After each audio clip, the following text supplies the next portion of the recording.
those things come before it, I'm leaving. Yeah. So he was talking about how faith and family are more important to him than baseball is. So that's a positive comment. That's the majority of people, right? Like Nick Saban, I think football was more important. That's how you want your coach. His faith and family. It was not. Yeah. Then who? Then his faith and family. No, there's football coaches out there that football 100%. is their number one priority over faith and family. Yeah. Our friends at Urology Center. So it's not Sark.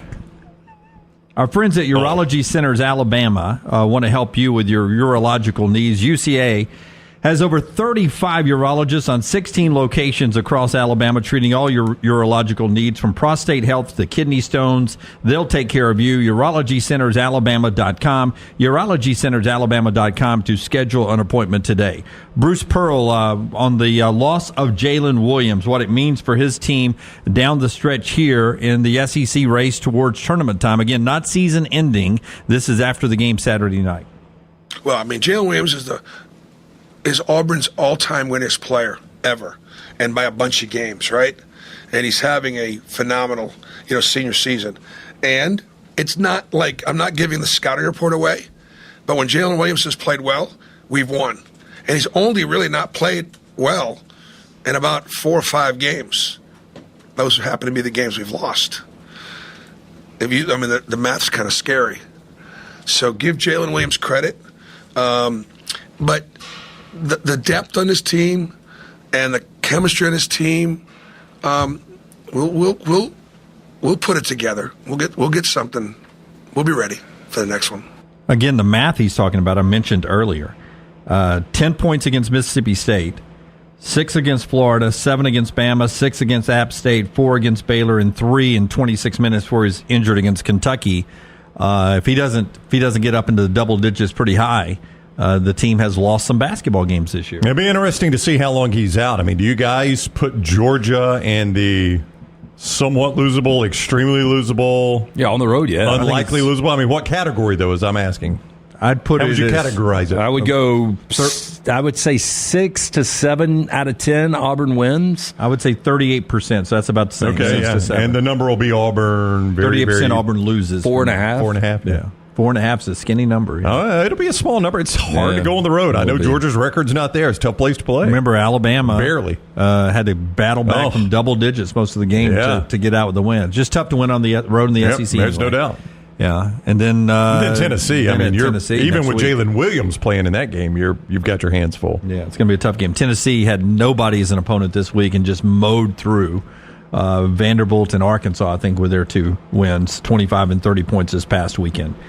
Sanford dropped one to Mercer. UAB wins over the weekend. Alabama's on top of the SEC standings, and we see it happen all the time. Coach gets fired, interim coach takes over.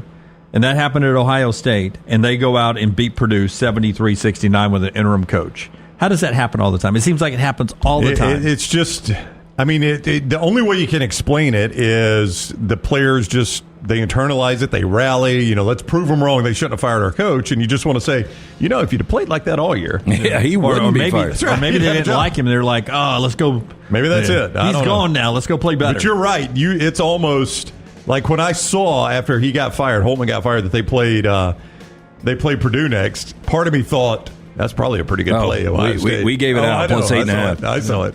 Lance'sLock.com is where he gives out the plays. One free one every day. They'll shoot a video later on. You can go get your free play. Lance'sLock.com. Lance'sLock.com. A free play every day.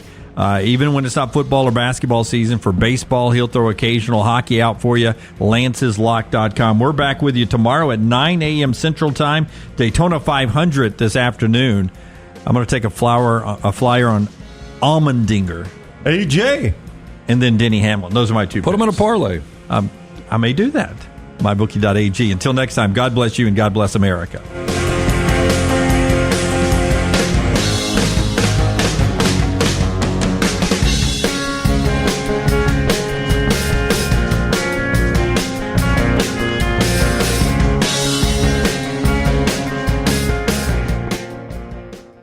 Start your day online with our website, nextroundlive.com, for the latest videos, podcasts, and college football stories. It's also a great way to stream the show or shop in the Next Round store. Stay connected by visiting nextroundlive.com. Jim Dunaway, Lance Taylor, Ryan Brown, and Rockstar. Live from the Birmingham Racecourse Casino Studios, the next round, presented by Bud Light, is on now. All right, welcome in. Next round on a Tuesday. He is Lance Taylor. I'm Ryan Brown. Jim Dunaway, a bit under the weather. Hopefully he'll be back with us soon.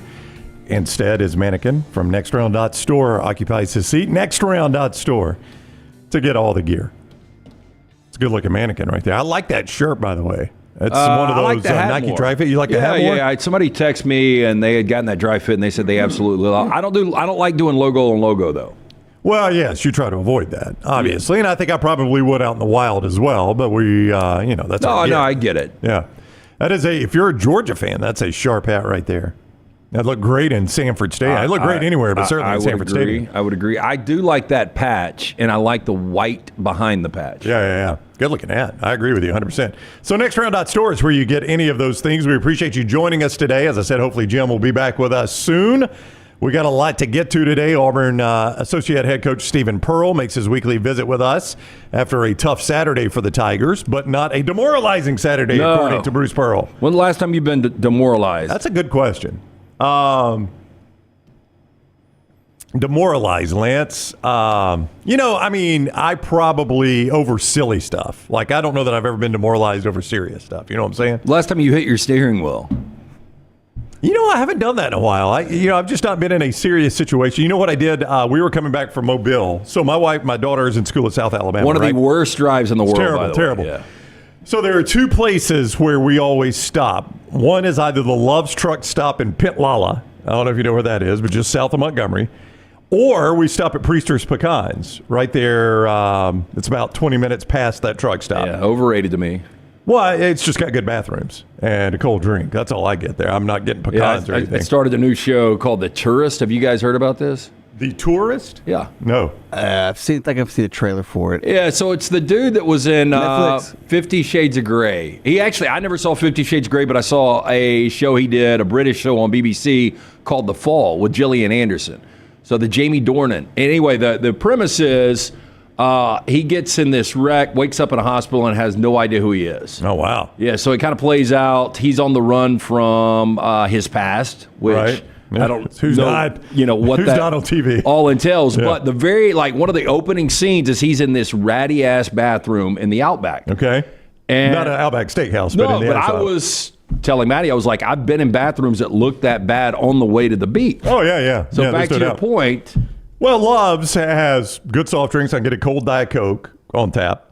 And they got good bathrooms. And it's you ever showered at a Love's? I have not showered at a Love's. You think our man Brett has? Probably. And, it's not quite halfway. Priester's is pretty much the halfway point. So that's, and it's got good bathrooms and a cold Diet Coke. That's all I really need. So that's why we stop at one of those two places. But we stopped at the Love's coming home. So when I'm pulling out, Waze tells me, do not get on the interstate. Go across the interstate and turn up on 31. And I'm like, what? I think Louise is confused, Jennifer. I'm just going to go ahead and get on the interstate. I was about to ask if you always listen to Waze. I always listen to Waze, but in this one case, like sometimes when you cannot trust 65 coming back. Sometimes when you first start a route, Waze, it takes a second to get it dialed in and it sends you the wrong way. Waze told me to go across the bridge and turn north on 31. And I was like, I'm not going to do that. I'm getting on 65. Why would I go up 31? Well, you know what was about half a mile up the road? A wreck. Yep. Interstate shutdown. And you sat there. It was the slow roll, but it probably only added 10 minutes. But honestly, do you ever go super frustrated right there in the emergency lane and just let it go? Well, some people in front of me did. They cut across, but I thought I could see on Waze the end of the traffic. That's the great thing about Waze. You can see when the red line ends. And I'm like, I just don't think it's worth going through the median all the way back to the exit up 31. I don't think I'm saving that much time. So yeah, I did not do that. Did not hit the steering wheel there, though. I was okay on that one. As Scott says, it was probably Madden of last year. Was the last time I was not demoralized. I was pissed. It went flying. It did go flying. I did not hit it. You guys are overreacting. No, I don't think I ever said that, Rox. I think you have. I think you did. Yes, you did. I did not say I didn't. 100%. You said you guys have blown that up. I did not throw. Well, or hit I him. didn't got throw it. video evidence. No, I didn't throw it. I hit it. I don't think I don't think it. you can deny what we've got No, captured on I video. don't think I deny it. I think I've owned it. I'll tell you, I used to hit steering wheel a lot. My kids had fun with was it the first or second episode of this Curb this year where Larry has it out with, it's not whoever the voiceover in the car is, where she's giving directions. Have you seen it yet, Rocky? I still haven't. I'm 3 behind. Well, because they can't translate what you're saying, and it's always wrong, and it's kind of the automation that I deal with. That's why I hate automation. And so he has a complete meltdown. So I've had those meltdowns a bunch. I now remember my last meltdown. I melted down on a DirecTV person that kept calling me after I had closed my account. Yeah. I would have had a meltdown based on Brown pulling wires out of my system yesterday. And when I went to actually, you remember, Rocky, Brown said that he would be able to fix my system. Said I would try. I was going to take his bracket challenge on if he was able to do it. I knew he wasn't going to be able to do this. He comes over. There is one way through my old Apple TV or Blu-ray that I can control my surround sound. And it's only through Apple TV or Netflix. The other apps don't work. And that's what I was trying to figure out. Guess what doesn't work now? Any of them. Because Brown came over. I gotta go. No, I did. I mean, it's a mess in his rack room. You've seen that rack room, Rockstar. There's a lot of heat coming off that It thing. is a mess. And apparently, in the course of trying to fit in a tiny space, I accidentally unplugged the HDMI from his Apple TV. And that's all right. We're going to fix it. I got no idea where that thing goes. Yeah, we'll find it. I'm going to fix But that. in the past, there would have been like, I don't think you're acting here when that goes against the wall. No, I'm not acting. I slammed it against the wall. I do not deny that. Was that a pick or a touchdown? No, it was. So what happened? We're at the end of the game, and The only game I won all season. Yeah, I was about to say, won all Rocky season. walks it off. I'm driving for the win, and I need to call a timeout. And I'm like, how do I call timeout? And nobody in the room would tell me how to call timeout. So the clock is just burning down. I'm like, I need a timeout. Yeah. And nobody would tell me how to call timeout. So I end up having to run a play as the clock expired. Yep. I did notice that there was no help. None whatsoever. Did Andy Reid ask for help from the other team? I mean, What the hell? He what knows how to defense y'all call a running? timeout. All he's got to do is do this. Well, if he doesn't know, timeout. Oh, whatever, Rockstar. Timeout. Hey, Caleb is new to the chat room. First time watching on YouTube. Always wonder where this chat room they spoke of was. It's right here, Caleb. Thank you for joining us. You could join the chat room on any of the video platforms. We get them all right here. Facebook, Twitch, Twitter, or YouTube. While you're there on YouTube, Caleb, and anyone else watching, please give us a thumbs up. Make sure you've subscribed at Next Round Live and set your alerts so you know when we're live. So I mentioned Stephen Pearl coming up, Clay Travis coming up. Nick Saban spoke last night here in town. Well, we had a lot of people in town yesterday. Well, Little T was there. Did we have anybody else that was there? I think Little T was it. Should we bring Little T in? Well, we can. If Little T wants to come in and recap the night. Well, she's either in the womb chair or she's in the bathroom. One of the two. So as soon as she walks in, we'll put her on mic and she can recap the night with Nick Saban. So Nick Saban was in town. I had a great question for her. I asked Saban if he was doing any Q&A, and she said that I think the quote was her dad would slit her throat and disown her. Wow. Yeah. That's a terrible thing to do. So she didn't ask the question. Yeah, I don't think so. She did not. Beamer was in town. The Beamer family was in town. Bruce Pearl was in town yesterday. Nick Saban was in town.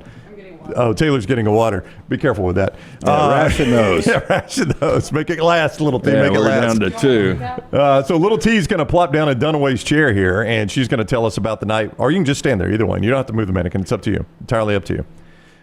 So last night you were at it was the Nick Saban Awards banquet, right? And they were honoring the Beamer family, or just Frank, or who? Frank, but Shane was there. Shane, I saw Shane was there. Yeah. Did Shane speak? Yeah, he came when they brought Frank up on the stage. He came with them and talked. So yeah, he spoke. Yeah. So I know you hate dressing up. This is your attire of choice, right? Yes. Did you have to dress up last night? I did. And you had to put makeup on and everything? I did. Yeah. I wanted to represent my father well. Okay, Not the next round, but Yeah. her father. Well, I was there with my dad for work, but Good also event, though. us. Yeah, it was awesome. I have to say this real quick. It was very nice. Yeah. They had good food before. Everyone there was dressed very nice. Me included, surprisingly. And I go to the bathroom prior, and I think I may have texted you you this. texted me and this. I walked out, and I was like, oh my God, I'm having secondhand embarrassment. There were some people there that I believe were fans. And fans of the next round? Fans of Alabama. And I think that, there were obviously others there that were fans, but Right. you couldn't tell. Right. So there are two people that were at this event that were wearing Alabama football jerseys and some very ripped up jeans. And I just walked in and I was like, ouch. guys, You met my I brother-in-law. think you might need to go home and change. Everyone here is in a suit and tie. And I don't know. I felt bad. Ouch. Yeah, have you been to that felt wedding bad. before and most people are dressed up and you have the one guy wearing like coveralls? Yeah. Yeah, it's just you feel for them. I felt for them. What's even funnier, though, is when you see people in a photo and you know it's the only time they've ever had a suit on. You can just see in a still photo how uncomfortable they are wearing a suit. They've got a tag on their suit. Yeah, I know. So how did the setup go? It was all about Beamer last night, right? And Bobby Bowden. Okay. So they, Lauren Sisler and Rick Neuheisel were hosting it. So they came out and kind of just said a word. And then they brought Saban out and they did kind of a Q&A. No, they played the video. You know that video I think that Alabama released? Yes, That when he kind of was retired, right? Yes. They played that, and then they showed 4th and 31, and I was like, Oh, so you got to see Gravedigger again. oh, yes. Was it Vern's call? Was it was it not Vern? Brad Nessler? Was it the CBS video? Or It was the voiceover was playing over it. Oh, okay. Did you get chills again? Yeah. Does No. it hit any differently No, months I later? wanted to revolt in there. That's Texas wide receiver Isaiah Bond on the game-winning catch there, little T. Yeah, I'm not You know, it's knowing. interesting. You've got Don Korn, a great Michigan fan. That's right. And you got Little T, who's an Auburn fan. And you Yes. guys are going to this event that's basically honoring Florida State, Virginia Tech, and revolves Alabama. around Yeah. Alabama. Yeah. Well, my dad's in the quarterback club, so that's Okay. that's why we Gotcha. were there. But so Nick Saban spoke for a while. They did a Q&A with him and just asking, what's different now than it was when you were coaching. And Well, he that's only said, been 2 months ago. yeah. And he was like, well, for Back the in the old days. he said, well, for the 6 years or the 6 weeks or however long it's been that I have been retired, I was like, so someone's not counting. Yeah. He said the one thing that I've noticed is that for 50 years of my life, I was always in a rush. I got up and I had to be here. I had to rush go there. I had to rush go there. I had to get in the car, whatever. And he said, I can actually take my time now. Like I can wake up and do what I need to do. Can you guys imagine a world where you don't have to rush? Yeah, I mean, but I don't know how he's going to deal with that because to Taylor's point, for 50 years, that's all he's ever known. And there's very few things that I don't get a whole lot of anxiety, but I get anxiety like if I've got an event later in the day and I know about, so like I've got something at 6 o'clock. Yeah. And then at 4 o'clock, I'm like, well, I can't really go anywhere because I got to leave the house at 5:30 or whatever. Yeah. But then, well, now I'm stuck at the house for an hour and a half. So what am I going to do? The worst anxiety I get is being late. Oh, I hate being late. Yeah. Yeah. That's one reason I've got that anxiety because I want to leave early. So what else? By did the he way, say? only person in my house that gets anxiety about being late is me. Oh, yeah. Well, you live with a bunch of women. That is correct. Yes. And then they brought Bobby Bowden's son up, and then That'd be Terry, right? Yes. Okay. And then former They have to player. lower the microphone. He had an undefeated season with your Auburn Tigers. That's right. by the Yeah. way. So they talked about we just talked about this. They brought his former player up, Chris and then, Winkie. Yes, and then I think a Heisman former Trophy winner. DC. Got a great Winky story. Can't tell on the air though. Okay. And then I think it was defensive coordinator. So they kind of all told stories about him. It was all Q&A. Good stories. They were awesome. I was telling Brown earlier, I got kind of choked up a few times. They were just, I mean, it was just, because it was crazy how they were all connected. Yeah. And so, like, they had all crossed paths, not necessarily like as opposing coaches, but in their careers. Yeah, I mean, that's kind of the coaching fraternity. One of the reasons you've got so many retreads. Did you ask my question or no? No, Was this a Saban question? Yeah. It wasn't. No, they were not letting audience ask questions. What was the question? Can you share it here on the show? I mean, I guess I can, do you right? need to clean it up? I honestly don't even remember what it is. So what it Nick was. Saban spoke at the end. We've sent out video from that, and it seemed like a very good speech. It was. It was. He's an excellent speaker. It was motivational. Yeah. He's for an excellent. me. Yeah. And he was very, I would say, kind of outspoken about the state of college football, which was, I mean, not necessarily surprising because I think a lot of people feel the way that he did, but now that he's not a coach anymore, he probably feels a little better about speaking his mind. But he basically said, because he was asked about his role on College Game Day, and he said, I want to, use my voice, use my platform to do everything that I can to get this sport back to what it once was. Because he said, I mean, word for word, he said, nowadays you can buy a national championship. Well, he couldn't for 3 years. And I mean, is that true? I mean, when you started buying national championships, he was unable to buy one. That is true. And taking it back to the world of college football he knew was when he was dominating college football and when the landscape changed. I mean, look, they were right there with Michigan this year, obviously going to overtime, but he hasn't won one since you can buy a championship. Yeah, well, I guess other people were paying more to buy it. I asked Little T about that, and just real quick, you said, I'm not going to ask that question because my dad would, quote, slit my throat and probably put me up for Yeah, he would be so maybe embarrassed. Maybe the adoption. Don would not slit your throat. He would not, but like he would be, I would never go to an event with him ever again. Yeah. Or, yeah, it wouldn't be good.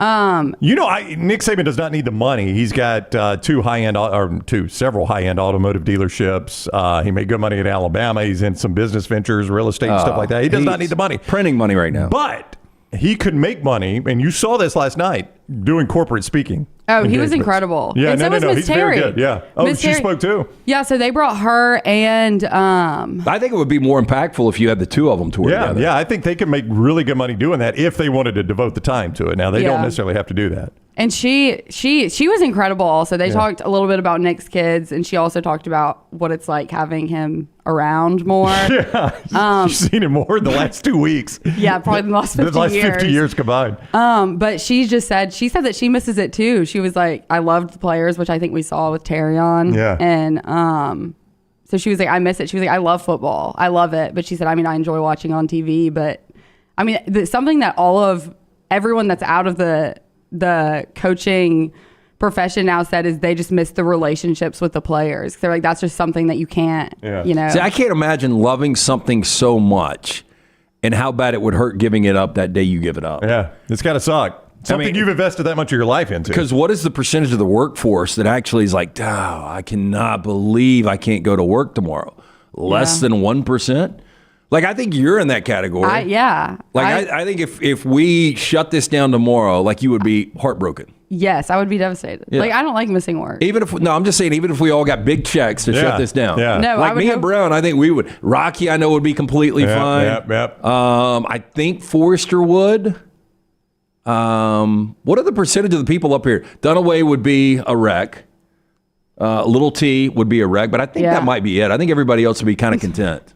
Is that fair? I think so, yeah. Y'all wouldn't miss each other? Like, I would miss everyone. We hang out for lunch. Yeah, we hang out on a yacht now if we got that kind of money. Yeah, well, I mean, I wouldn't complain about that. I mean, that's the thing about Nick Saban, can do anything he wants. And to me, he's got the best of both worlds now because he gets to stay involved at not the highest level, but the most exposure, working ESPN Game Day and getting good money and getting to go to different campuses, still be around players, be around coaches. Yeah. To me, it's like the ultimate win. Yeah, it was. I mean, it was awesome. I walked away inspired. Oh, good. I'm glad you got to do it last night. It was great. Yeah, we got some sound from Nick Saban coming up. We got excellent job, Little T. Thank you for the report. Hey, fix Dunaway back, please, if you don't mind. University of Montevallo. Speaking of Dunaway, you see, if you're watching us, the chair that holds Dunaway. He went to the University of Montevallo, montevallo.edu. Montevallo.edu, great education and a great value. If that college junior or senior is looking for a place to go, consider the University of Montevallo. Get a virtual tour online or go schedule an in-person tour, montevallo.edu, montevallo.edu. You watch, I know for a fact, any game you give out as a lock, you try your best to watch some or all of it, right? Yeah. Oh, yeah. Your free lock last night was Virginia Tech. I don't know how you watched that. No, my free lock was Texas. Your free lock was Texas. You also had Virginia Tech. I don't know how you watched that. Yeah, that was what we call a tough game. I mean, it was good for us. Well, yeah. I mean, it was over at the half. Because we had Virginia Tech. You know, I heard somebody talking about this. I can't imagine being a Virginia basketball fan, because the good is you won a national championship 5 years ago. That's right. And I think Tony Bennett's a hell of a coach. But the style you've got to watch, and look, when you win a championship, it's one thing. But when you win 21 games and you're an 8 seed and you're out in the round of 32, just having to watch that night in, night out. I mean, aesthetically, it is some of the worst basketball. Like even when you're winning, it's boring wins. Oh, I mean, they won because this past weekend on Saturday, I had Wake against Virginia. So I've gone back-to-back games against the Cavs, but I had Wake plus 3.5. They lost 49-47. So how can you get excited about sitting in Charlottesville, going to lunch with the family, then going to a game, winning 49-47, and then talking about that game afterwards. It's like if you were a fan of a team that still ran the triple option. You might win the games, but man, that would be boring to go watch the triple option all day long. I can't even imagine it. I really can't. But last night they got completely smoked. Big win for Virginia Tech. And I don't know where you are, just on the Virginia program overall. Obviously, it's a really good program, but again, it's almost impossible to watch. Yeah, it's just kind of to me. It's there. It's just there. Like I don't get excited about Virginia basketball. If I see Virginia basketball on TV, I do not stop and watch it. There's nothing in me that says stop and watch this game. In their losses, they scored 41 to Wisconsin, 54 to Memphis, 60 to NC State, 54 to Notre Dame, 47 to Wake Forest in a loss, 63 to Pitt, and then 41 last night. I mean, this offense just doesn't show up. Yeah, it is. It is not fun to watch. And as a Virginia fan, it's just kind of blah. So I guess you embrace it if you're a Virginia fan. I don't know. Alabama has cracked 100 or more 8 times. They score basically double what Virginia does. You know how many times Virginia scored over 80 points this year? How many? Is it 1? I would guess 1 or 2. It's 1. 1. Yeah. They've scored over 80 points one time this year. Yeah. Not fun. Not fun to watch at all. It is terrible basketball. And I only watched it because it was on ESPN, and it's the first thing that popped up when it came on. Gave out 3 home favorites last night. Virginia Tech. We had Houston against Iowa State. Huge matchup in the Big 12. And then we had Texas against Kansas State. That was an important matchup because the loser of that game, ultimately Kansas State, now drops to 11th in that league, and they would have to play on that first day of the Big 12 tournament. But so easily we get Virginia Tech home. Both Houston and Texas never trail in the game. Both are up double digits late, and they end up winning the game right around the number but don't cover. You are going to have a chance, by the way, at Lance'sLock.com to win $1,000, and we're going to do it every single day. $1,000 every single day. We'll tell you about that coming up in just a bit, how you win that at Lance'sLock.com. $100 cash. $100, what did I say, 1,000? No, $1,000. $1,000 cash. Okay, you said 100. Out of Dunaway's pocket. Yeah, Jim is going to pay it. He does not know that, but he was out today, so we couldn't approve it. He is going to pay it $1,000. Hey, Greg from Pell City, if you've had issues with that roof and maybe you've had some storm damage, or if you just need a new roof, it doesn't have to be storm damage. Greg from Pell City will climb up on that roof and he'll give you an honest evaluation and estimate of what it will cost. You can reach him. This is Greg's cell phone that I am about to give you. 205-542-3531. That is 205-542-3531. Get Greg to climb up on that roof and tell you what you need to do. He'll work with the insurance companies. He'll work with you. He'll make sure you are properly taken care of. You don't want to get ripped off. You don't want a bad roof. Greg takes care of you. Greg from Pell City, 205-542-3531 on Facebook. Greg from Pell City. So we'll tell you coming up later on how you are going to win $1,000 every day potentially at Lance'sLock.com. Anybody can participate in that. And coming up next, we'll talk with Auburn Associate Head Coach Stephen Pearl on the next round. Call the next round now at 205-734-0923.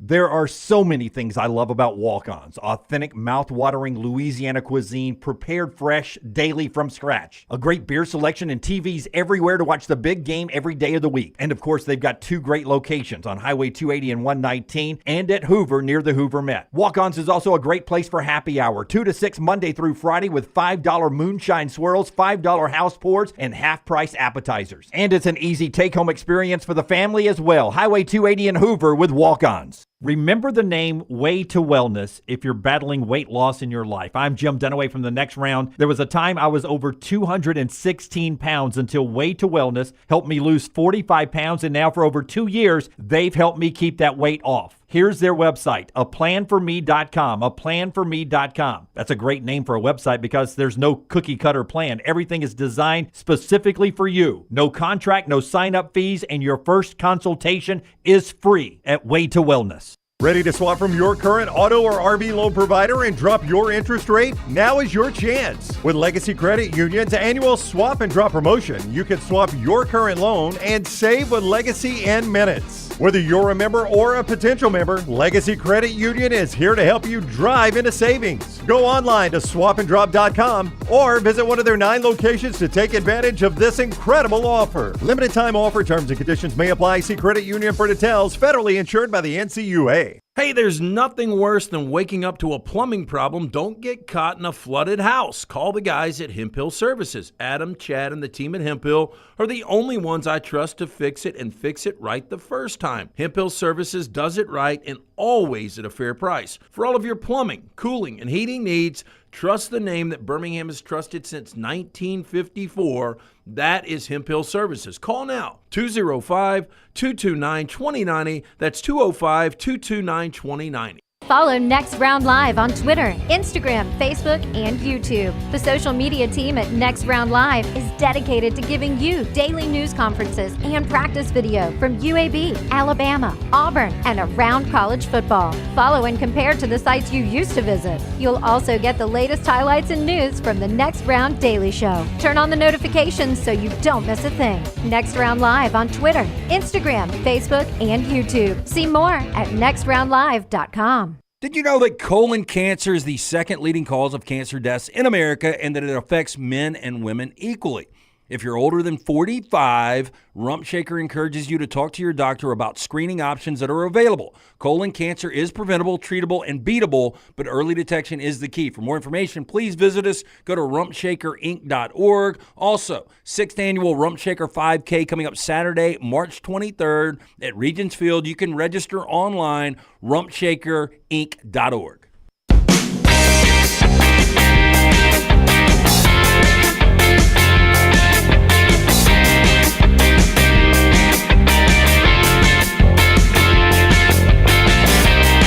All right, Hemp Hill Services brings you the lock every day. First of all, tell them about Hemp Hill Services. We'll tell you how you can win $1,000 at Lance'sLock.com. Yeah, make that call to Adam, Chad, Andrew, the guys today. 205-229-2090. Hard to stop a train since 1954. Trust the name. Birmingham is trusted for all of their plumbing, heating, and cooling needs. That is Hemp Hill Services. 205-229-2090. Tell them the next round sent you. For more information, hemphillservices.com. All right, Lance's Lock on TikTok. Lance's Lock on TikTok. Video goes out pretty much every day about the locks, and every morning we're going to drop a video with a game in that video, just a game that is being played that night, and you pick the score to the game. All right, we will select 5 people from those comments at random, and if you get the score right, you win $1,000. It's that simple. I mean, there is no risk involved. All you got to do is go throw a score in there. We're going to pick 5 people from random. At random, we'll name them before the game tips. You're going to know who they are before the game tips right there on TikTok. And if you hit the right score, you get $1,000. I mean, it's pretty darn simple. Yeah, nothing to lose at all. There's nothing like wagering with somebody else's money, and that's what this is. It's basically a free wager. Yeah. We're going to randomly draw 5. If you're in the 5, as Brown said, you just guess the final score. The game tonight, we've already thrown it out there, right? That is right. UConn Creighton already got some predictions in there. You can predict all the way up. We're not going to do this until the end of the show, so you got plenty of time if you want to go to TikTok. Should be a hell of a game. That is, I mean, look, there's a lot of really good games tonight, but that is your top, to me, top 25 matchup. Yeah, UConn and Creighton, number 1 versus number 15, 7:30 FS1, if you're looking for that game, by the way. UConn, Lance, to show you how respected they are. You'd say Creighton's a pretty good team, right? Yeah, Creighton is a good team. I mean, this team that knocked Bama off back in December. Yeah, UConn's a 3-point favorite on the road at Creighton. Yeah, well, you look at what UConn did to Marquette, winning by close to 30 points in a top 5 matchup this past Saturday. UConn, I saw a story today. Would you take UConn on the field? To me, it's not even close. Field in a heartbeat. It is so. I mean, we just saw it from the Kansas City Chiefs, and I've said this. I do think the NFL is probably the most difficult to win a championship, but right there with it is college basketball, and especially with the parity we've got right now. But to think UConn, as good as they are, is going to win back-to-back championships. Yeah, how often does that happen? I'm trying to remember the last back-to-back champion we had. Exactly. That's how often it happens. Who is the last back-to-back champion we had in college basketball? Villanova? I don't think so. I think Villanova won back-to-back, didn't they? Yeah, I mean, again, there's my point. Or did they win 2 or 3? There's my point. Yeah. I mean, this never happens. So anybody in their right mind would take the field in this, right? I would hope you would, unless you're a UConn fan. Look, if you said you've got 5 teams against the field, I probably would start with UConn. Yeah, I mean, if I could pick 5, UConn's certainly going to be in that 5. Yeah, I mean, it would be probably the first that I would lay down, but I don't feel great about UConn versus the other 67. No, I would not either. Coming up in just a moment, Florida. Thank you to my friend Josh, who tells me Florida was the last to go back. Oh, my gosh. So that was 2006, 2007. Yeah. Yeah, I guess so. I mean, I guess Villanova was 2 in 3 years. Yeah, I think that's right. I don't think they went back-to-back. Yeah, Florida, a lot of people in the chat room as well saying Florida. Can you imagine? That's how long it's been. Billy Donovan has already been a coach of, 2 NBA franchises? Horford, Noah, help me out with the rest of the team. Who was the really good 3 that I thought was going to be the superstar? Teddy Dupay? Teddy Dupay. He was Dupay was that. He was in that he's the guy that first lost to Michigan State. Yeah. Nelson? What was the Nelson kid's name? God, I cannot believe I can't remember. Anyway, my point Corey was Brewer. Yeah, Corey Brewer. Yep. That was the guy that I thought was going to be a complete stud. So can you imagine that 2006 team, and they all came back intact in 2007, obviously for the back-to-backs. What kind of NIL money would that team have made coming back in 2007? Oh, my gosh. If they lived in this day, played in this day and age? Yeah, because I don't know if Billy Donovan could have kept them together, because the problem is, again, in college basketball, if you have a great 1 and a really good 2, you've got a chance to win a championship. So people would have been cherry-picking that roster apart for millions of dollars. Yeah, I don't think there's any doubt. Torian Green, Jay says, Brett Nelson from Leaf Blower, Lee Humphreys from Landmine Believer, David Lee. David Lee was after that, wasn't he? Yeah, David Lee might have been on that team, but I don't think he was a huge contributor. David Lee was before that. Was he before that? Yeah. Okay. Yeah, I'm pretty sure David Lee was before that. Well, how quickly we forget. I mean, those are tremendous teams. So, the last back-to-back has been a long time, so that's a long way of saying I don't think UConn goes back-to-back. But that's a really good team. To be favored 3 on the road at a place like Creighton, I've actually been to a game at Creighton when I got sent out to Nebraska to Monowai to pay off my bracket bet. Was that the highlight of the trip, going to a game? Absolutely the highlight of the trip. But meeting Miss Elsie she was a very, very nice lady. Yeah, I don't know if I had this conversation right here. I actually had it on Brayman Bourbon yesterday. We were talking about the arena and what's going to happen in Tuscaloosa with Aaron Suttles. And I said there's probably 40 or 50 better arenas in college basketball. I know what they've got in Omaha. Yeah. Like, if you could just take what they have in Omaha and put it in Tuscaloosa, would it work? Well, it's actually, here's what I don't like about it. It is one of those multi-purpose city arenas, so it's built to hold a hockey game too, and it's hard to create. But we've talked about really good home court environment when you're building it for a hockey game. Okay, but I get that. I mean, that's what we got in Huntsville. Remember how cold it was? Well, but it's the end zones are so far away for hockey when you put a basketball court in there, and there's only so much you can do to try to get the end zones close, the baselines close to the field, close to the court, I should say, and cover all that hockey space. It's not ideal. That's the thing I liked, and I think Alabama fans and any other fans that have been there would say was so cool about the Yum Center up in Louisville. It is widely regarded as the best basketball-only facility in the country because it is not built to host a hockey game. It is built only to host concerts and basketball. That is it. I assume concerts. I guess they do concerts there. But, I mean, that place is massive. It's like 22,000, I think it is. Yeah, to me, way too big. But, I mean, they can obviously when they they're have good, the they can fill it. Yeah. When Kenny Payne's the coach, they can't fill it. But when they're good, they can fill it. But, Lance, it is built where it's just the seats go right up to the basketball court. You're not building it to have any space. Now, I know what you were about to say.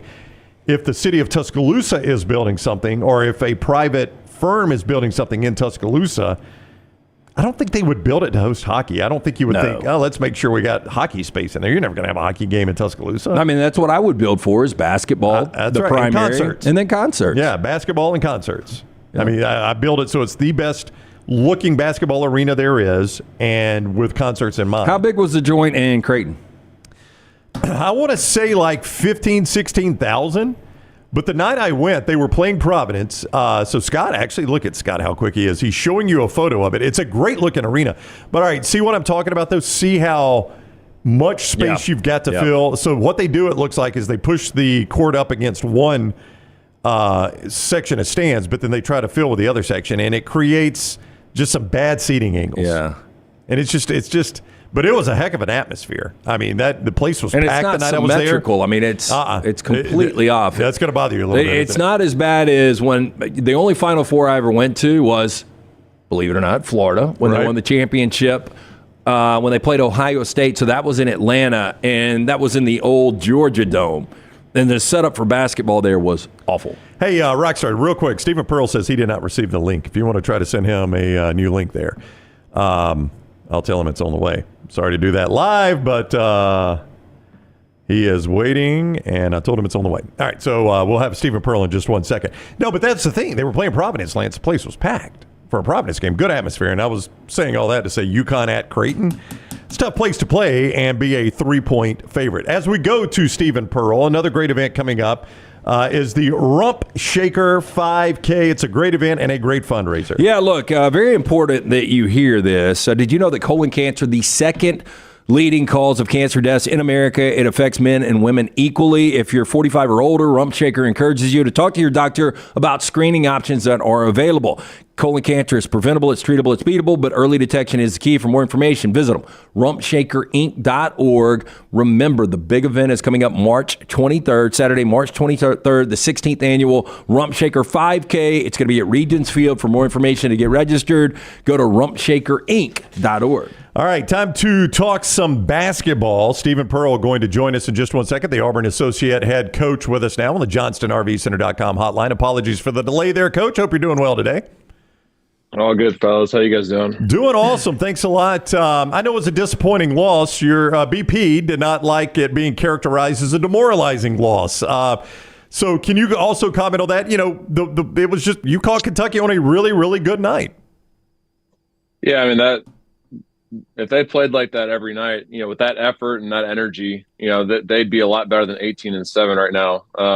You know, obviously, just looking at their film from this year, like, you know, they haven't played that inspired all year, and credit to them for really turning it on these last two games. You know, we caught them at a bad time. You know, they guarded at a different level than they had been all season. If they continue to do that, they're going to continue to win games, because if you just look at that roster, you know, they have 6 or 7 guys that are NBA players on that roster, and we may have one. So, you know, hats off to them. They came in and played really hard. You know, it's just a matter of if they can consistently do that game in and game out. You know, obviously their results will yield much more positive than what they've been. So, but with all that being said, you know, we held a team that averages 90 points a game to 70.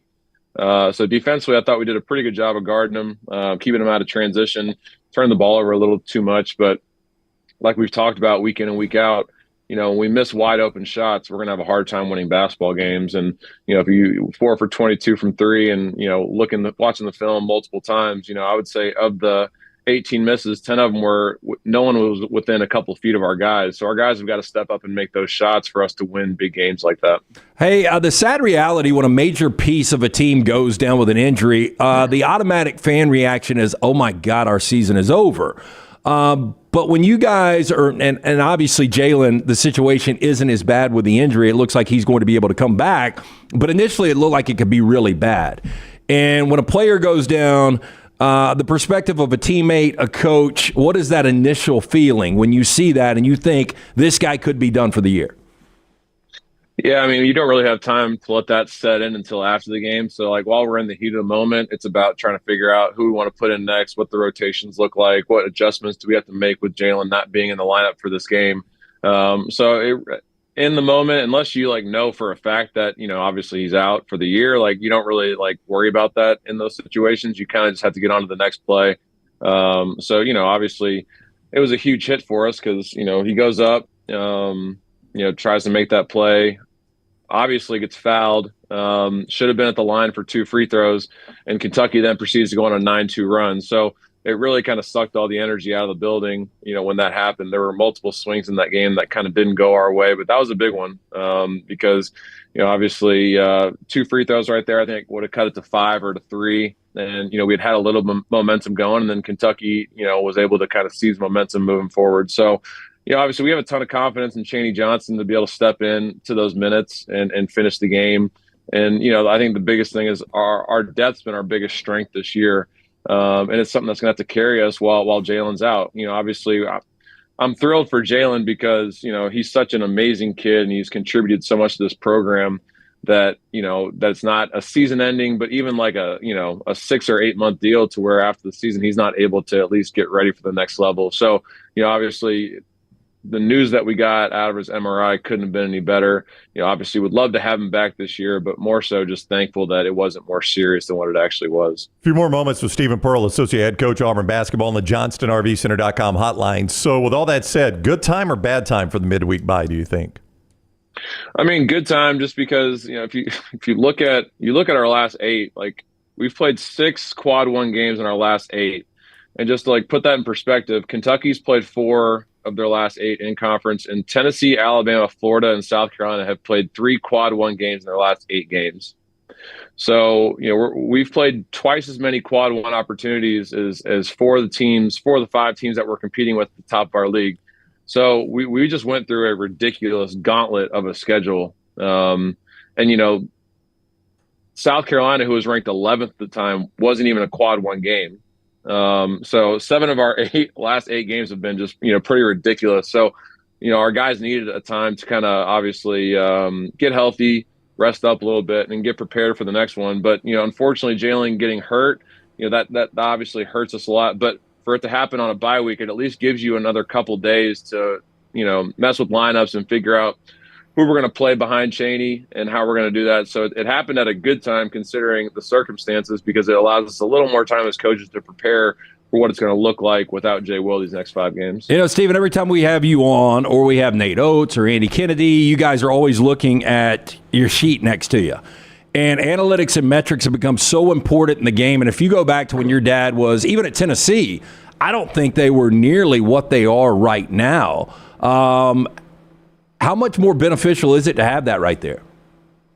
Yeah, no, I mean, it helps because it paints a picture for us, or for me as a coach, just to understand, what, obviously what we've been doing and what's been effective, what's not been effective. And, I think, the film and the numbers just don't lie. So it's really, been a big part of, what we do day in and day out. And it really helps us kind of explain to our kids, how to prepare and how to beat opponents. But yeah, like when I was at Tennessee, like it was just the box score, who scored the most points and who scored less points, and, figure it out from there. But Coach Golden at Florida was the one that kind of got me involved and really into the deep dive analytics, and we've kind of been bought into it ever since. And it just kind of helps us get prepared for games, and obviously explain to our guys, what we have to do to be successful. And, obviously what has hurt us game in and game out when we've had some of our tougher stretches. Is there an analytical trend you're most proud of, or one that disappoints you or upsets you the most?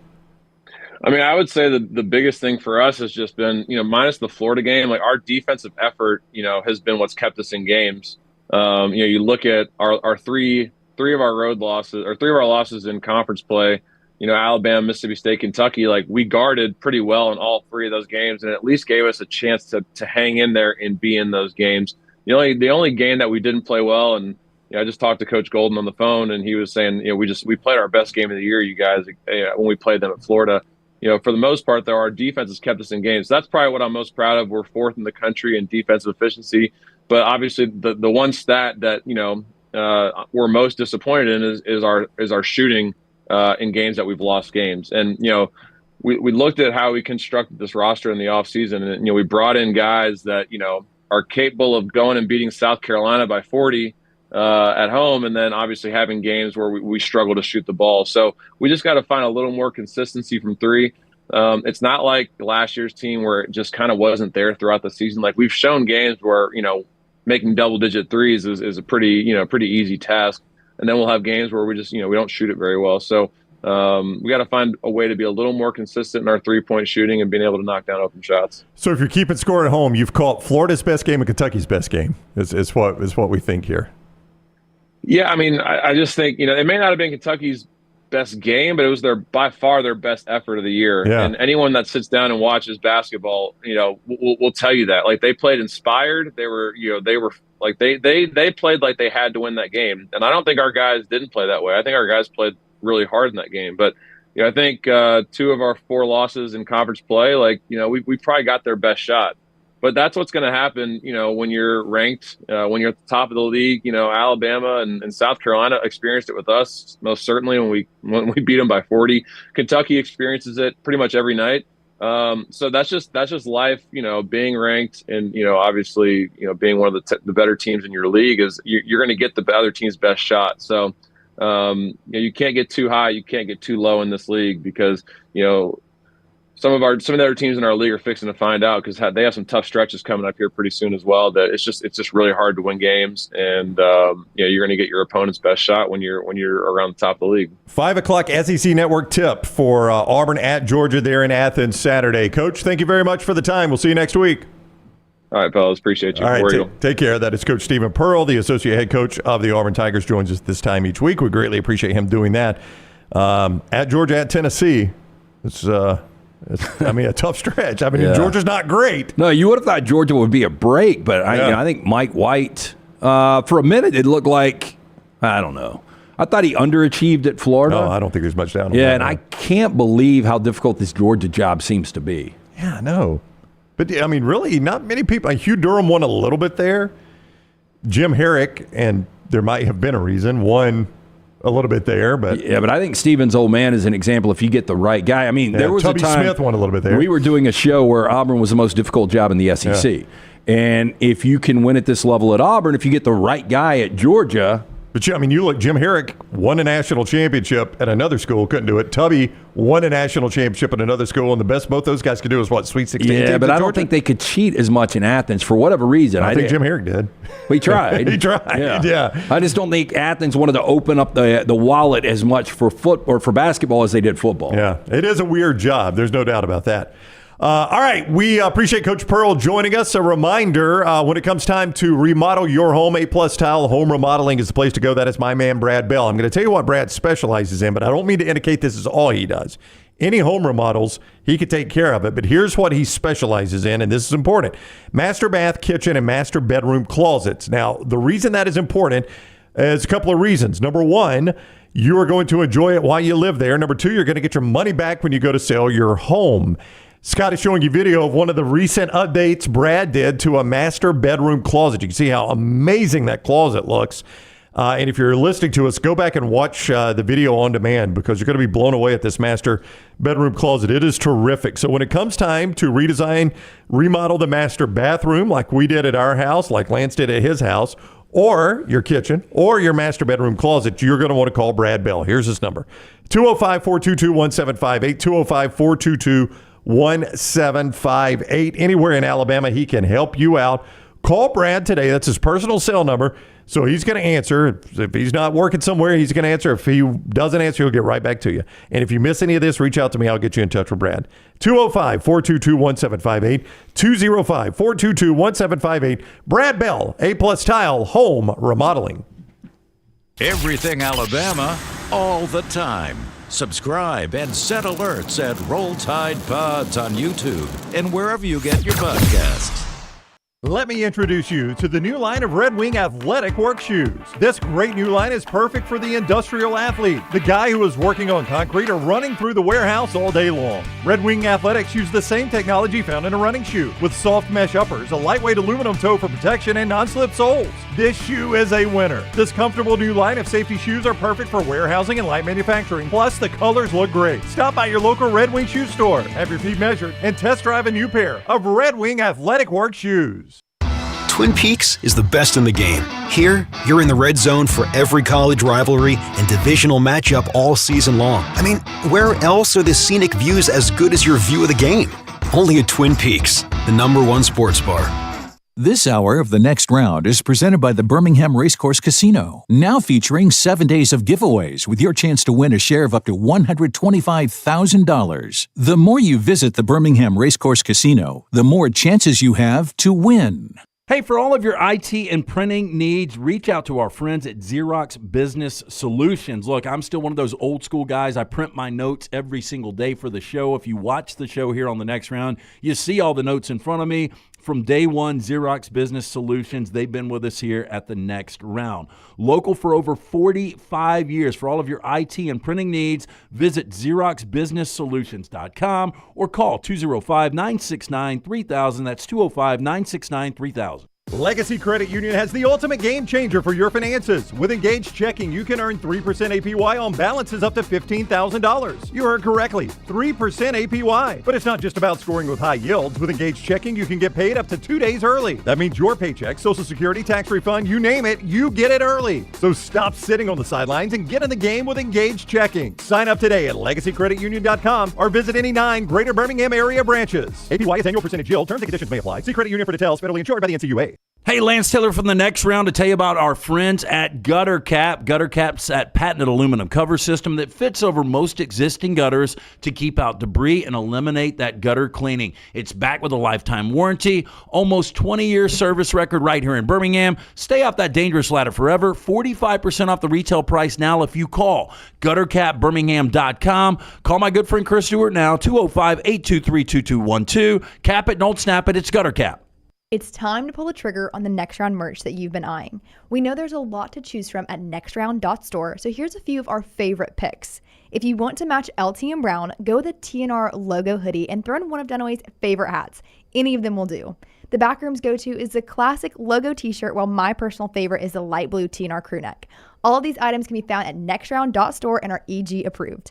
Rest assured, your order will be packed with lots of love from us here at the Next Round. Head over to nextround.store to start filling up your cart.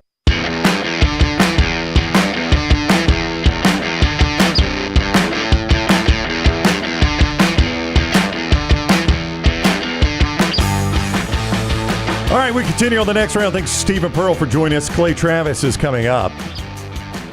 I mentioned that Nick Saban was in town last night. Little T gave us a recap of she attended the event last night. Prior to the event, though, he was meeting with the media, a lot of the TV and digital media and some of the writers here in town. And, you know, I think back, Lance, I was very, very young when Coach Bryant passed away. But, you know, he was going to be that shadow that loomed large, obviously, over Ray Perkins. It never happened because he passed away very shortly after he stopped coaching. But that can be the challenge, right, is coaching in the shadow of the legend. You know, Jimbo, I guess he succeeded in that at Florida State, but I think it probably wore on him a little bit. Yeah, I mean, it's just so, you know, the thing is, I'm just throwing a random number out there, 98, 99% of coaches end up being fired. They don't get to retire as an all-time great. Right. And so the situation is, it's so odd. It is. And I mean, we can count it on one hand how many times this has actually happened. Yeah, Bill O'Brien never had to do it at Penn State. He was digging a hole that the Paterno era left, and then Coach Paterno passed away, obviously. And so many go out. Frank Solich at Nebraska, I mean, he struggled with it just because he wasn't winning to Osborne's level. Yeah, and that could be a problem for DeBoer. Yeah. You know, if DeBoer wins 10 games a year, that's not going to be enough. And that's exactly what Frank Solich did. You know, even guys like Bowden, you know, Paterno had the controversy. Bowden just wasn't winning games at the end. Saban went out, losing in overtime to the eventual champion in a college football playoff. It was a Rose Bowl. Yeah, just won a national championship in 2020. He's got 7 of them. So this is a completely different circumstance, and that's why I think it takes a special I think the DNA of the guy that is coming in next is so important. And I'm not going to pretend to know Kalen DeBoer. I just know that he has won at every level he's coached. You've always liked him. And he seems to at least be in control of where this is right now. And I agree with you, man. It is going to be so difficult. It doesn't matter who the guy is. I don't know if you could pick one guy that is wired perfectly to take over for a legend. So Nick Saban is going to be very visible, right? Now, he may not be in Tuscaloosa all the time, but he's going to be on game day. People are always going to run to him about college football issues. And here he was last night, one of the first times he's asked, hey, give us your impression of Kalen DeBoer. Here's what the coach said. What's been your early impressions of Kalen and the job he's done so far? Well, I really haven't been around. You know, I really try to stay arm's length. I don't want anybody to think I'm looking over their shoulder.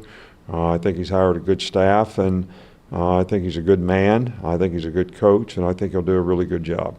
Yeah, very diplomatic there. I mean, that's the tough question, right? And Nick Saban probably handled that about as well as you can. Look, I haven't been involved, haven't really talked to him that much. I think he's done a nice job. Yeah, I think that's what you want to do if you're Nick Saban. You don't want your fingerprints all over this for multiple reasons. I mean, you want to let the guy do his own job. It's his program now. You obviously don't want this to fly into the mountain because of what he's built. But at the same time, if Kalen DeBoer is the next Frank Solich and he's going 10-3 for 3 or 4 straight years, you also don't want to be part of the architect of that. Yeah, it's the tricky spot, and he's not going to disappear because he's going to be on game day. More on that in a moment after Lance tells us about Michelson Laser Vision. 205-969-8100. That is the number you need to write down. The number that I called more than 2 decades ago. I had the 2200 vision, legally blind without the aid of contacts, had no idea where the contacts for about a decade, was wasting money on the contacts and solution. Make the phone call that I made, 205-969-8100. Ask for Amy, tell her the Next Round sent you. They're going to hook you up with the pre-inflation pricing. They're also going to hook you up with a hassle-free consultation. You have zero to lose to find out if LASIK is right for you. 205-969-8100. Dr. Mark Michelson, Dr. Jen Michelson, best in the business. For more information, michelsonlaservision.com. All right, so one of the reasons he's going to be asked a lot about, Kalen DeBoer, is he is on College Game Day now. He has had very little chance to talk about being on College Game Day. So, of course, Nick Saban asked that last night about his future with ESPN's premier college football show. I'm excited about it. I'd like to continue to try to impact college football in a positive way in the future, and I think that gives me a voice to do it. It keeps me involved in football. I have, things to do. It's not only just being there, it's the preparation that goes with it and how it can keep you involved in a game. See, that's the thing, is the preparation. I think that's what drives a Troy Aikman to keep doing what he's doing, a Chris Collinsworth, a Greg Olson, all these former players that get in the booth. Tom Brady is going to be in the Fox booth, I guess. He doesn't need the money. Tom Brady doesn't need the money, but I think these guys feel like I can still watch the film. I can still prepare like I'm going to play in the game and be as prepared as I can be for anything I see in that game and still get a little bit of that juice, not the whole juice, but a little bit of the juice. Yeah, I think the fear is you completely tap out. Yeah. That you're really, I don't know if you can watch for enjoyment. Is that a possibility? I mean, I know that sounds weird. Yeah, I'm with you. I don't know if Nick Saban could do what we do on a Saturday and just sit down and plant myself in front of the TV all day and watch games. I love that. Like, I enjoy the heck out of it. Yeah, I know you do too. But again, this is Martin Scorsese watching film. Like, so like you a different type of film. So you think when Scorsese goes to he's looking at lighting, the cinematography. He's looking at just the interaction of the dialogue. I mean, he's looking at everything. So I don't know if he can really enjoy the story that's being told. So like if Scorsese... He ain't watching comic book movies. He is not a fan. I was going to say, if he goes to a Michael Bay movie, do you think Scorsese just walks out at some point? Yeah, he won't. He doesn't walk in. Yeah. He never even buys the ticket. He's not a fan of the superhero films. Yeah. This is like, I mean, do you think Saban watches MAC football? I mean, I know he coached there. I know he played there. Yeah, so maybe that's different. Let's pull it. CUSA. I don't know. I don't know how he watches the game without saying, what are they doing right here? Yeah. Of course, sometimes we do the same thing, but I mean, I think he probably does it on every play. Like, why'd you run that? Why'd they blitz there? Why'd they do that defense? Do you think it would be fun or not fun if you could get Nick Saban addicted to gambling and sit back on a Saturday where he's got massive money on games? I mean, but do you know how much it'd have to be to get his attention, the kind of money he's got? Yeah, I mean, look, there's guys out there that play 25 grand a game. I don't even know if that would get his attention. I don't know. He gets so pissed at the officials. Can you imagine how pissed he'd get if a guy goes for it on a random Dan Lanning, betting on Dan Lanning. Or losing on a Hail Mary. Yeah. So the obvious question, what's going to happen if you have to pick against Alabama on game day? Here is what Nick Saban says. You got a new gig with ESPN, College Game Day. I know you don't like hypotheticals, but you're in Tuscaloosa. There's no way you're not picking the Tide, right? Well, I've tried to steer away from picking people. I think I'm going to have to do that now. But I don't know that you always have to pick the team you think is going to win. You're allowed to have a spiritual feeling about who you like and who you want to win. So I think it'll be a lot of fun, though. Danced around that one, too, didn't he? He did. Sure did. I'm going to be surprised if he's on the picks segment at all, but maybe I'm wrong about that. Yeah, that's probably already been discussed. I would think so, yeah. Like if on the front end. And, Jimmy Sexton's people, I guess, are negotiating this deal. And, look, what do you foresee? What are the things he's going to be doing? And they probably lined up 7 to 10 things, and one of those things was the pick. You know what? Nick's going to take a little break. Sorry, Coach does not want to do the picks. He doesn't want to pick against former assistants. He doesn't want to pick against Alabama or Michigan State or LSU or anywhere he's coached. Yeah, I've never thought that was that big of a deal. Like, I've even had, like, our friend Ian, hey, I'm doing the game, I can't pick this. And I'm like, what is it really? They do that with Herb, so he's not picking the game. Well, does it make it worse would you be more mad at him, like he said, if he picked who he thought would win? Or he's picking who he wants to win. Yeah, I think it's if annoying. He says, I want Georgia to win, people will be pissed at that. Yeah, Desmond always goes with Michigan. And I'll never forget, it was a playoff situation. It was probably 5 or 6 years ago when Chipper Jones came out and he said, and I forgot who was throwing for the Dodgers that day, but he was like, I like the Dodgers in this spot. And Braves fans got so pissed. The guy is trying to be transparent and authentic. Yeah, he can't lie. Objective and give you who he really think is going to win. That's why I've never had a problem. I hate, more so to Rocky's question, I hate the forced, I've got to have an allegiance with this team. Here's the problem, Rockstar. The first time he's going to have to do it is going to be Alabama's 4th game of the year when game day is in Tuscaloosa and Georgia is the team that they are playing, and Alabama will likely be an underdog. Yeah, I would take Georgia if I'm Nick Saban. And I mean, if you're Nick Saban, you're sitting there. I'm disowning him as a fan then. I mean, it's going to be an awkward spot if he goes, I got to pick Georgia here. All right, Clay Travis with us next. UCA, Urology Centers of Alabama, more than 35 urologists on hand, 16 locations across Alabama. Listen, don't ignore your urological needs, from prostate health to kidney stones. They can take care of you there at Urology Centers of Alabama. You want to see more? You can schedule an appointment by calling 205-930-0920. That's 205-930-0920. Or visit the website, urologycentersalabama.com to schedule an appointment. That's urologycentersalabama.com. Clay Travis next. Everything Next Round is on demand now in the podcast section at nextroundlive.com. What are you waiting for? It's non-stop gaming action at Birmingham Racecourse Casino. Come play more than 900 of the latest and greatest games around, featuring fun bonuses and big jackpots. You can wager and win on horse and greyhound races from all over the world. There are more ways to win at Birmingham Racecourse Casino. Birmingham Racecourse Casino, located off I-459, exit 31, Derby Parkway. Must be 21 or older. Stop by the New York Butcher Shop and pick up the finest in certified Angus prime beef steaks and burgers, premium pork chops, ribs, and all-natural chicken cut to order just for you. Their chef-prepared entrees and side dishes are the perfect dinner-to-go choice for your family and are ready to heat at home. With a great selection of fine wines and desserts, the New York Butcher Shop is your one-stop dinner shop. 2 locations to serve you, Cahaba Heights and on Highway 119 in Greystone. The New York Butcher Shop, rare quality, well-done service.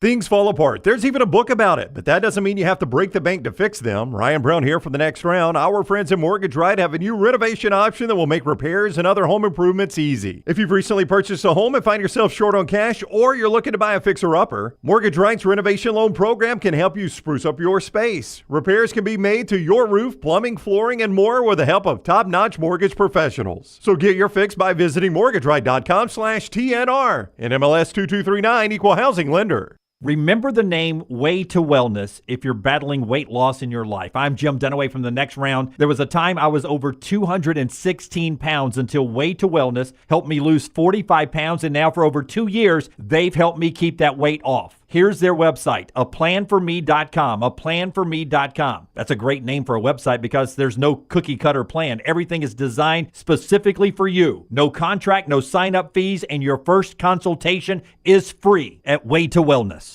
Hey, Lance Taylor from the Next Round to tell you about our friends at Gutter Cap. Gutter Cap's that patented aluminum cover system that fits over most existing gutters to keep out debris and eliminate that gutter cleaning. It's backed with a lifetime warranty, almost 20-year service record right here in Birmingham. Stay off that dangerous ladder forever. 45% off the retail price now if you call guttercapbirmingham.com. Call my good friend Chris Stewart now, 205-823-2212. Cap it, don't snap it. It's Gutter Cap.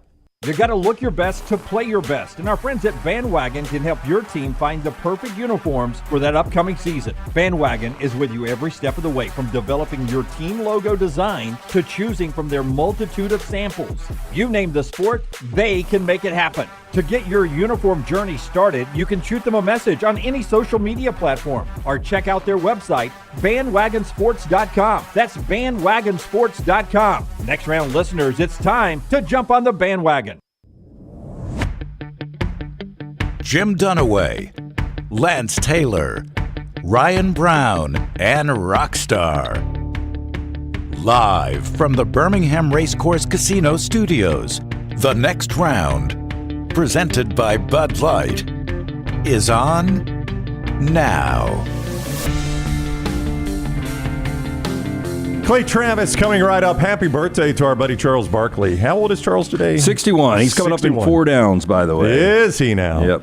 Yep. Celebrity birthdays always in 4 downs. Charles, clearly a celebrity, coming up in 4 downs. Clay Travis coming up just a few moments. First, Slice Pizza, favorite up here. Pizza parties anytime we're gone, and they always go to Slice. Yeah, I had the opportunity to get in there Friday with the kids. Absolutely love a Slice. They've got a really good non-alcoholic beer, too.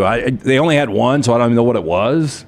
I never saw the can. I never saw it on a menu, but they brought it to me really, really good. Dry February continues, but the pizza, fantastic. We went with the Hot Mama, went with the super cheese. They've got the Bajaya Special, soul pie, just the best specialty pizzas out there. Local pizza, local ingredients. Get in and see the Bajaya Brothers, 4 locations, soon to be a 5th location in Homewood. For more information, slicebirmingham.com. Charles Barkley's birthday today. I want to start Clay Travis with a question about Barkley. Clay is the founder of Outkick. You see him on Fox, at Clay Travis on Twitter. He's on the JohnstonRVCenter.com hotline right now. What is up, Clay? How are you? I'm doing great. How are y'all? Doing fantastic. Thanks a lot. I would ask on Charles, is he a great example of if you just really don't spend a whole lot of time caring what people think about you and you just say what's on your mind, a lot of times you end up actually being liked more. Like, I think people spend way too much time. Charles has never cared what people think of him and has always said what's on his mind. And Charles is almost universally beloved now. Yeah, look, I think he's a great example of that. And it's funny. I remember going out with LT and Barkley. God, it's probably been 15 years ago now. We went to the Flemings on 280, if I remember correctly. Probably. And I remember Charles having a line, which I think is so well said. He said, look, if you worry about the people who don't like you, then eventually the people who do like you won't like you anymore either. Yep. And I thought that was so well said. And certainly, I think, to a lesser extent, he's obviously way bigger than I am, both physically and popularity, yes. Yeah, popularity. But, it's what I found to be true, too, right? LT can speak to this, and you guys can to a certain extent. I never have negative interactions, right? Anywhere I go in the country, it's all super positive. And if you go look, I know they did a survey a while back of who people's favorite people were in sports. I was near, the top of that list. And I think it's because I don't really tiptoe up to what I think. And also, by the way, if you disagree, it doesn't mean that I can't have a beer and enjoy talking with you and hang out. I think what Barkley really kind of cuts through the noise is he likes people, and he likes hanging out with people. And I would say I do too. I don't think you can have spent a career going around to as many SEC tailgates in as many different towns as I have without that coming through too.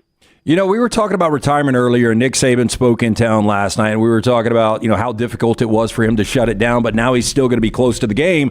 I remember Barkley when he was about to turn 50. I remember him saying, there is not a chance in hell I will work a day over 60. He's 61 today. Oh, he's retired numerous times. I brought this up earlier, though, Clay. There's only 2 people up here, and one's a 24-year-old. She wouldn't shut it down for any means right now, but she hasn't been through the different chapters of life yet.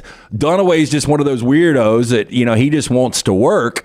When you started making the shut it down money is when you actually started working more and more and more, and there was a lot of contracts involved and different things like that. But are you one of those that could, like me and Brown have talked about this, but we've never been in a situation to do it. Do you think you could shut it down and do absolutely nothing?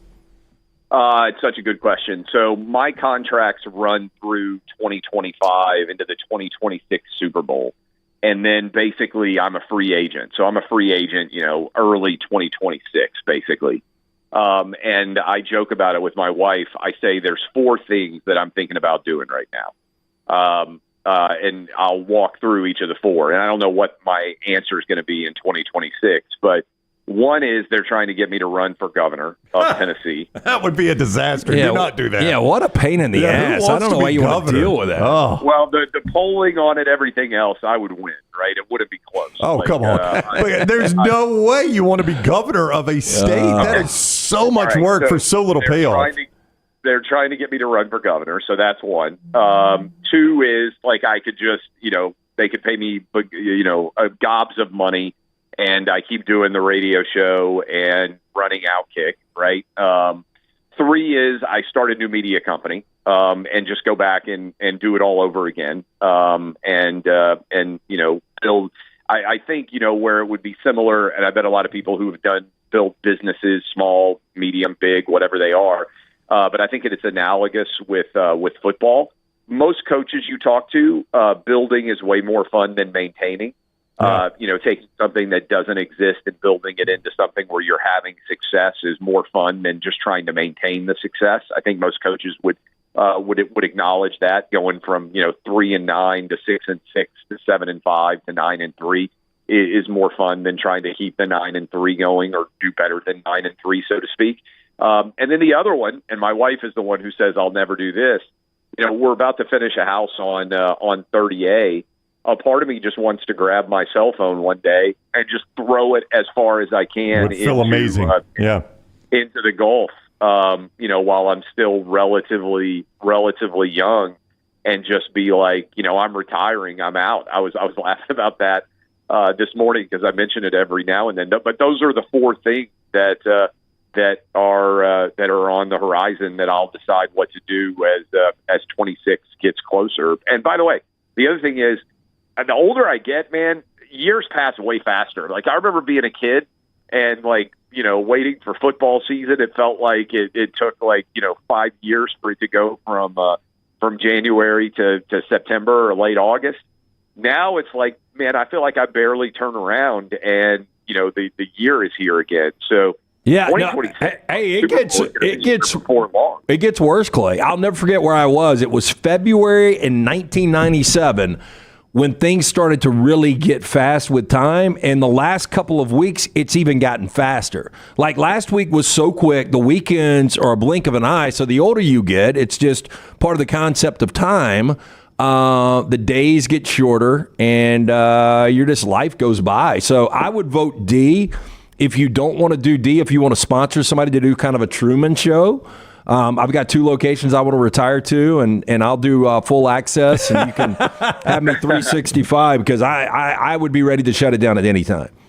Well, so the other challenge for me is in terms of shutting it down. I've got a 9-year-old, right? So he's in 3rd grade. So really, I think, I'm coaching Little League Baseball now. So much of my existence right now is still tied into my boys, but when he's off to college in 9 years, for sure, there's a part of me that is like, when he leaves for college, I'll be 53 or 54. And I'm just, at that point going to totally be done. But maybe I'll get done. I mean, look, there's a part of me that's like, I've got enough money banked. My wife might not believe I'll do it, and also probably doesn't want me, not being busy. But there's a part of me that's just like, man, there's something great. My favorite thing in the world is turning my phone off when I get into bed and not having to get out. Like, there's nothing I love more right now than when I get into bed. It's like, there's no alarm going off. There's no obligation to have to get up. I was just down on 38 for the weekend. And when I can turn my phone off and nobody can get in touch with me, and I don't have to do anything other than sleep as long as I want, wake up, go get a nice lunch somewhere, and just kind of chill. Clay Travis is with us on the JohnstonRVCenter.com hotline. I made the pledge to myself and my wife, not that she cares, but when we left mornings, I will never regularly wake up to an alarm again. I never set an alarm. Now, if I've got to be at the airport or something like that, that's different. But just on the day-to-day, I do not have an alarm set. I sleep until I wake up. Oh, I mean, for people who have not, and I know a lot of people probably listening to us right now still have to do it. Oh yeah, hard-working people. I'm not a hard worker. Trust me, I don't work a manual labor job. When your alarm goes off at 4:20 in the morning, and mine did for 6 years, it doesn't matter what time you went to bed the night before. Nope. You're always tired, and the first thing you think when you climb out of bed is, I cannot wait till I can get back into bed, which is probably why still, some part of me being able to turn my phone off and wake up whenever I want, it feels like the ultimate luxury. Yeah. I would tell everybody that would ever be in our situation, and I never wanted to do mornings. It's almost like taking the Nebraska job. If you're a successful coach, don't take the Nebraska job. Don't do mornings if you're in our business. It's not worth it. The only thing I would say is, I don't think I would be where I am today if I hadn't done mornings. But there's tape of me because I've done middays and I've done drive time in the evenings. There is tape of me saying you could never pay me enough money to get up and do the morning show back in local Nashville radio. And so I do think it was good for me in the context of demonstrating you can do radio solo and build an audience and all those things. But I definitely think, and you may agree, the 5 or 6 years, however long you do radio in the mornings that early, it's like dog years. Like you age, so you just can't sleep. You can't sleep more than 5 hours a night of sleep, and unless you're like superhuman, most people can't consistently do that. Do you think as Nick Saban goes around the country on College Game Day, he will eventually become, I don't know if he'll do it as long as Lee Corso has done it, but Lee Corso was kind of, if you remember, Clay, when Lee Corso first started, a lot of people hated Lee Corso because he picked against their team a lot, and now he is beloved anywhere that guy goes. Do you think Saban will become that on game day? Well, I don't know that he'll do it long enough. Yeah. What I would say in general is, and Alabama fans will love this, because the analogy is, remember when everybody hated Paul Feinbaum? Yep. With you guys, the guy was, nervous to walk around the University of Alabama's campus for what might happen to him, right? We had to have a security guard escort us to our car for how long, Rockstar Lance? Do you guys remember? Several months. No, right? I remember we had a safe word up at the company, though. Yeah, if somebody was coming in, if we had a situation, they called it. They got what they thought was a credible death threat for Feinbaum, or Feinbaum thought it was, or his attorneys thought it was, and a security guard literally had to walk us to our car because of it. Now, didn't he just get inducted into the University of Alabama Hall of Fame? I think there was some Hall of Fame he got inducted into, yeah. It was like this Media Hall of Fame or something like that, the media school. Yeah, University of Alabama Media Hall of Fame, whatever it is. My point on that is, if you last long enough at whatever you do, it's almost impossible for you not to become beloved. I mean, and it's really kind of crazy. I mean, think about it. But this is a good debate for you guys.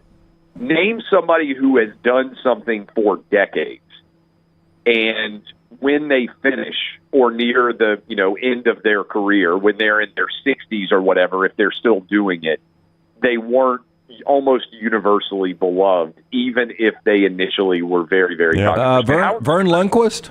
Oh, I think you think Vern he's hated or beloved? No, I think SEC fans were ready for him to tap out. I think him on 16 this year. Yeah, It'll be like Tiger. I mean, people will be crying. I mean, he's calling 16 this year at Augusta, right? This is the last time. Yep. So I think it will be like tears rolling down people's cheeks as Vern does the final call off at Augusta with whoever's coming through in that final pairing. Howard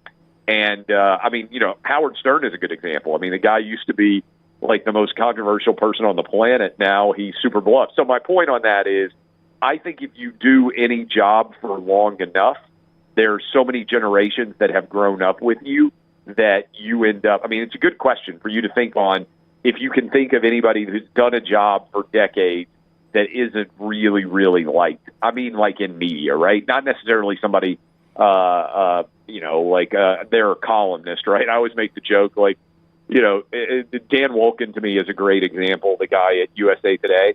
He's written about something that people love for 15 or 20 years, and he legitimately has no fan base.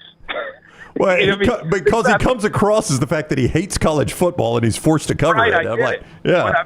But I mean, how funny is that? Like if you write about something that people love and they hate you, that's a tough putt to sink. Like, he's an example of somebody that I think, he could write for 30 more years and not have a single fan. Absolutely.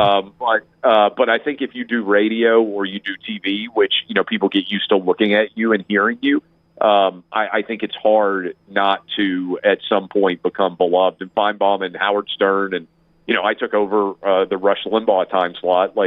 Every year when Rush's birthday comes around, we can take tearful callers who just talk about how much he meant to them. So I think, he got the Presidential Medal of Freedom for honor from Trump.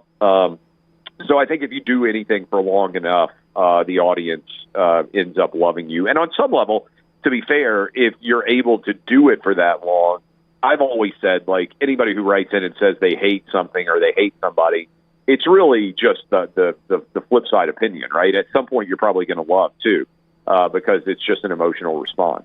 All right, he is Clay Travis, founder of Outkick, Fox Sports at Clay Travis on Twitter. Clay, thank you very much for the time. We appreciate it.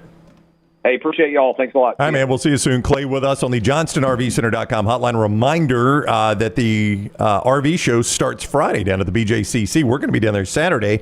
What do we say, 11 o'clock? Yeah, 11 to 12 Yep. will be, I guess we're doing a live show, right? Yeah, we're doing a live show from the RV there at Johnston RV, from one of their RVs there. So we'll be down there. You can come by and see us.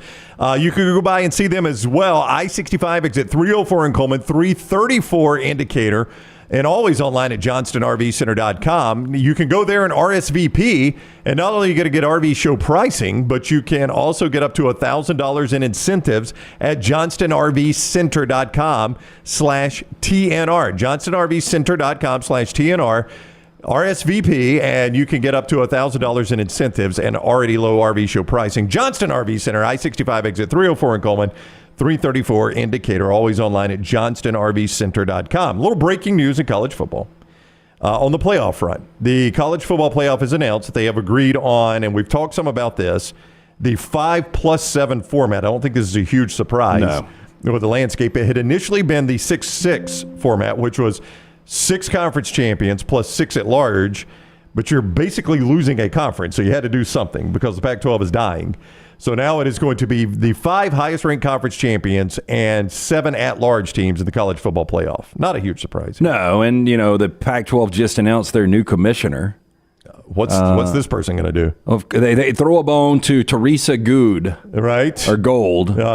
First woman Power 5 commissioner. Well, it's not really the Power 5 anymore. Yeah, I would say so. You got enjoy two that while you can. institutions. Yeah. This is no surprise. I mean, it's what they should have done. I mean, you can't have Oregon State or Washington State getting a seat at this. The 4 highest-ranked conference champions, this is not a ton new, I'm just going to tell you what has been approved. The 4 highest-ranked conference champions seeded 1 through 4 and get the first round bye.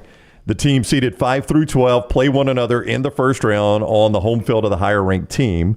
Quarterfinals and semifinals played in New Year's 6 bowl games, national championship game at a neutral site. So 1 through 5, you would have had Michigan. Did you say the 5 and 7? Yeah.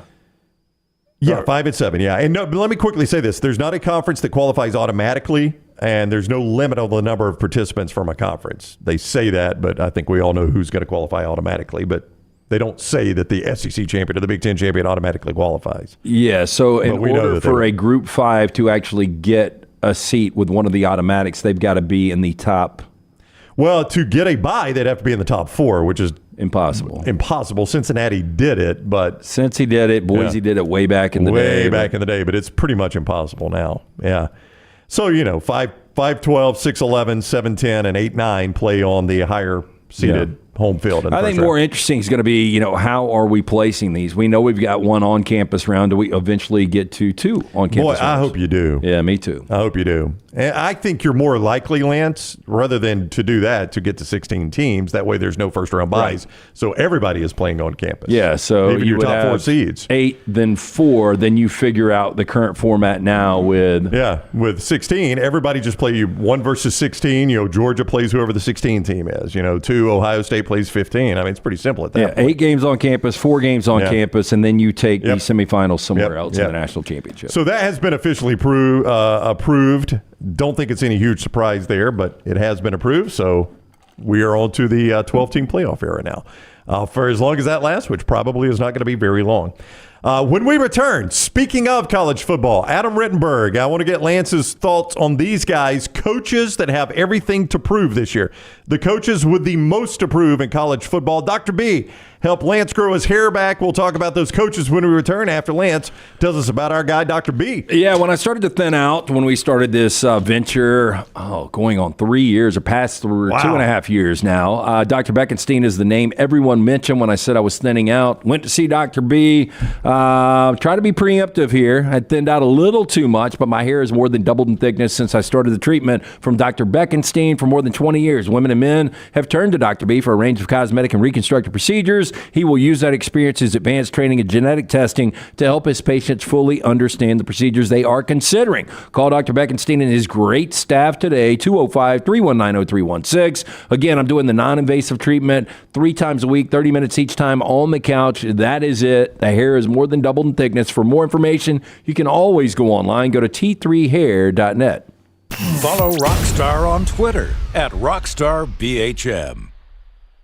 Fire damage to your home or business is something you never want to consider. Ryan Brown here from The Next Round. But in the horrible event it happens, Dry Tech is here to help. They respond quickly and will reply to you within 20 minutes when you call 205-637-0143. They're working for you, the customer, not the insurance company. They've got 5 crews ready to go 24/7. Don't call the insurance company first. Call Dry Tech. Just remember this website, mydrytech.com. That is mydrytech.com. Stop by the New York Butcher Shop and pick up the finest in certified Angus prime beef steaks and burgers, premium pork chops, ribs, and all-natural chicken cut to order just for you. Their chef-prepared entrees and side dishes are the perfect dinner-to-go choice for your family and are ready to heat at home. With a great selection of fine wines and desserts, the New York Butcher Shop is your one-stop dinner shop. 2 locations to serve you, Cahaba Heights and on Highway 119 in Greystone. The New York Butcher Shop, rare quality, well-done service.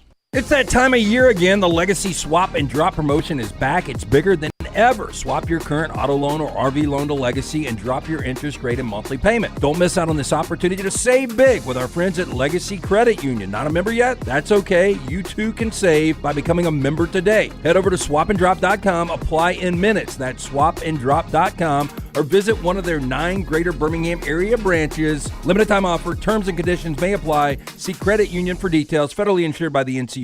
The wait is over. Tonali has arrived. Beautifully distinctive Italian styling and performance. Come test drive the all-new 2024 Alfa Romeo Tonali plug-in hybrid at Alfa Romeo of Birmingham. The all-new Tonali offers best-in-class horsepower and torque, fastest 0 to 60 times in its class, plus best-in-class range with full electric charge. And best of all, qualified Tonali leasees are eligible for up to $7,500 EV tax credit factored into your lease. Hurry down to Alfa Romeo of Birmingham and experience the all-new Tonali. Hey, let me tell you about our friends at Urology Centers of Alabama. Compassionate and comprehensive urological care with 35 physicians, 17 locations across Alabama. Their patient-centered approach to all of your urological needs. Remember, they've got that new men's health center. It is beautiful, helping men with a wide range of sensitive male issues in a comfortable environment. You can always go online, visit urologycentersalabama.com, schedule an appointment with one of their many urologists today. Follow Next Round Live on Twitter, Instagram, Facebook, and YouTube. The social media team at Next Round Live is dedicated to giving you daily news conferences and practice video from UAB, Alabama, Auburn, and around college football. Follow and compare to the sites you used to visit. You'll also get the latest highlights and news from the Next Round Daily Show. Turn on the notifications so you don't miss a thing. Next Round Live on Twitter, Instagram, Facebook, and YouTube. See more at nextroundlive.com.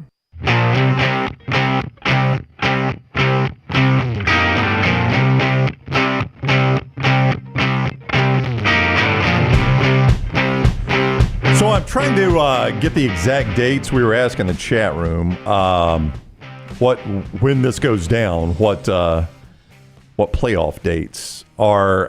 The problem, Lance, one of the problems, and for those of you that might just be joining us, the 5-7 playoff has been approved.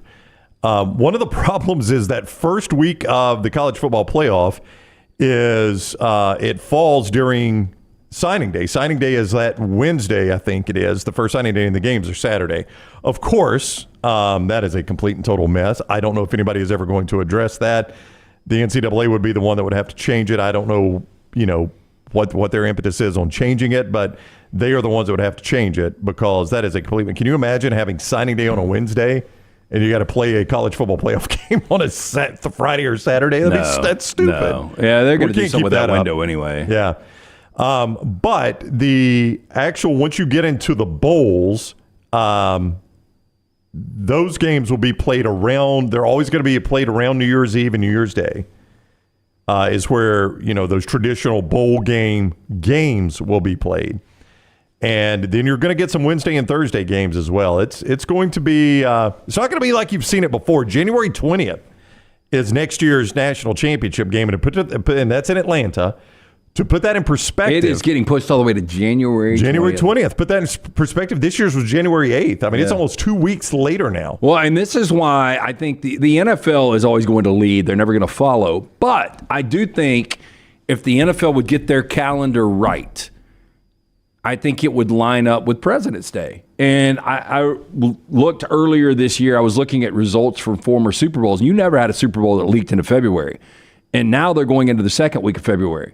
So what is one more week to push back if you're the NFL to line it up and get that, the elusive day off the day after the Super Bowl, which becomes a national holiday. And I think it's more celebrated, not necessarily for President's Day, but more for the day after the Super Bowl. So in 2024, your first round is going to be a Friday night game, December 20th. Your second round will be 3 games on Saturday, the 21st. So that's when it will be played. And if I'm not mistaken, again, I think signing day is December 18th of this coming year, of this year. So that's going to be right before those games. Completely stupid.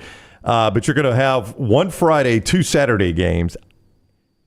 Just my opinion, I think they should adjust that to 2 Friday, 2 Saturday. I don't know what the NFL is going to do. That is traditionally an NFL date, Saturday the 21st. Yeah, you don't want to go head-to-head with that. Yeah, 2 Fridays tough, though, because where do you stack them? Well, you would have to you're going to have a West Coast game, and that, because you're going to have not necessarily. I was going to say you're going to have a West Coast team, but not anymore without the Pac-12. Yeah, USC or Oregon or Washington might be able to sneak in for the Big Ten, but I don't think you can count on that year in, year out. And you've already got major events like the national championship coming up on Monday, April, whatever the date is. That game won't tip till 9:37 Eastern time? Yeah, it's crazy how late it tips. Yeah, so they try to appeal to everyone, and stacking them up on Friday to me would be really difficult. I think a triple header on Saturday is simple. I love the option of having at least one Friday game. I think that's great. But a triple header on Saturday is easy to execute. Yeah, it is. It is going to be a little bit messy. You then get the Peach and the Fiesta, which is December 31st, a Tuesday night, New Year's Eve for the Fiesta, and the New Year's Day for their night or whatever for the Peach. It's actually an early game. That is a Wednesday. Your middle of the day game is going to be the Rose, and then your late game is going to be the Sugar. Then your semifinals will be the Orange Bowl and the Cotton Bowl. The Cotton Bowl will be January 9th, a Thursday night Orange Bowl in prime time. The Cotton Bowl, January 10th, a Friday night, and then January 20th is your championship game. So there is a chance you could play a Friday, Tuesday, Thursday. I mean, it's going to be a complete mess. It's going to be a complete mess, but maybe we'll get used to it. I don't know. I mean, the way they kind of have to dance this schedule around the NFL makes it and keep these New Year's Day tie-ins to these bowl games that are hell-bent on playing on New Year's Day. Yeah. I mean, it's making it complicated. Yeah, here's your problem. Let's just say that you are we'll just say you're a Tennessee fan. All right. And Tennessee gets really good in the next couple of years. All right, let's say, so are they the conference champion? We'll say they're the conference champion. That gives them a bye. Let's don't make them a conference champion. Then we will say that they're 10-2. Let's say they're the 5 seed. Let's say they're the 5 seed. Their only loss, was to Georgia or whatever. All right, so they're the 5 seed. Okay, so if you're a Tennessee fan, you basically have to take a month off of work if you're going to. Now, you would get a home game. You at least get a home game. Yeah. Yeah. But after that, I don't know where you could actually. If you're working at a job. If you're a 9 seed that just gets hot, I say hot, but an SEC team that's really good could be a 9 seed. That's not crazy to think about, right? This year, it wouldn't work seating-wise, but Ole Miss finished 11-2 and 9th overall. They're probably, all right, so let's say Ole Miss just gets hot. I know, but all right, no, we don't even have to do that. Texas was in the league, okay? Oh, by the way, Ohio State finished up number 10 at 11-2. Let's say Texas was already in the league. So Ohio State, that's a good example. They were number 10, all right? So they're a 10 seed, and they get hot. They're going to play, let's say they play a Friday night road game, December 20th, and now they're in the semifinals. And by the way, you got to balance all this around Christmas. Exactly. Now they're in the semifinals. They get a Tuesday night Fiesta Bowl. So we've played a road game somewhere. We get a Fiesta Bowl. What'd you say they were the 10? Who was the 7? The 7 was Oregon. So they're at Oregon. They're in the Fiesta Bowl. And now they're going to be, in one of these orange or cotton. Let's say they go to the orange. So they've had Eugene, Oregon, Phoenix, Arizona, Miami, Florida, and Atlanta, Georgia. I'm an Ohio State fan. How am I going to afford that? I don't know. Which one do you go to? You're talking about a $25,000, $30,000 month, and I don't even know if I'm including tickets on that. Yeah. I mean, if you were to do all of them, and there's going to be some fans that are going to try to attempt to do all of these games. It's not realistic. I wonder how many NFL, if you don't have home field, I don't know the last team to go on the road and just win game after game after game. Pittsburgh did it, some time ago as the 8 seed, did they not? Yeah, the Giants did it at 9-7 and going on the road and winning all those games. But I just don't think realistically you can pull it off. Yeah, I'm with you. Hey, Birmingham Squadron back at it, birminghamsquadron.com. This is another place we're going to be. I just mentioned a Saturday show Thursday. You're not going to want to miss Thursday. Make sure you follow us at Next Around Live and you like us on YouTube and you set your alerts. We're going to be down at the Squadron game Thursday, and we're going to be doing some things on the court before the game. That's all I'll tell you. It's going to be on video, some things on the court before the game. Do we know what we're doing? We do not. That's why I'm not telling them yet. Yes, birminghamsquadron.com, but it'll be hijinks. Don't you think it'll be hijinks? Sure, yeah. For all tickets to the Birmingham Squadron games, birminghamsquadron.com or 205-719-0850. Great for church groups, school groups, 205-719-0850 or birminghamsquadron.com. So G. Curbo is right. The Bengals were the last time we've seen this. So they hosted Vegas on a Saturday. See, at least they got a home game. Yeah. Then they've got to go to Tennessee, not a far drive. Yeah. Or far flight. The very next Saturday. Then you got to go to KC the next Sunday, and then you go all the way to L.A. for the Super Bowl. As Bob points out, what about your conference championship game, too?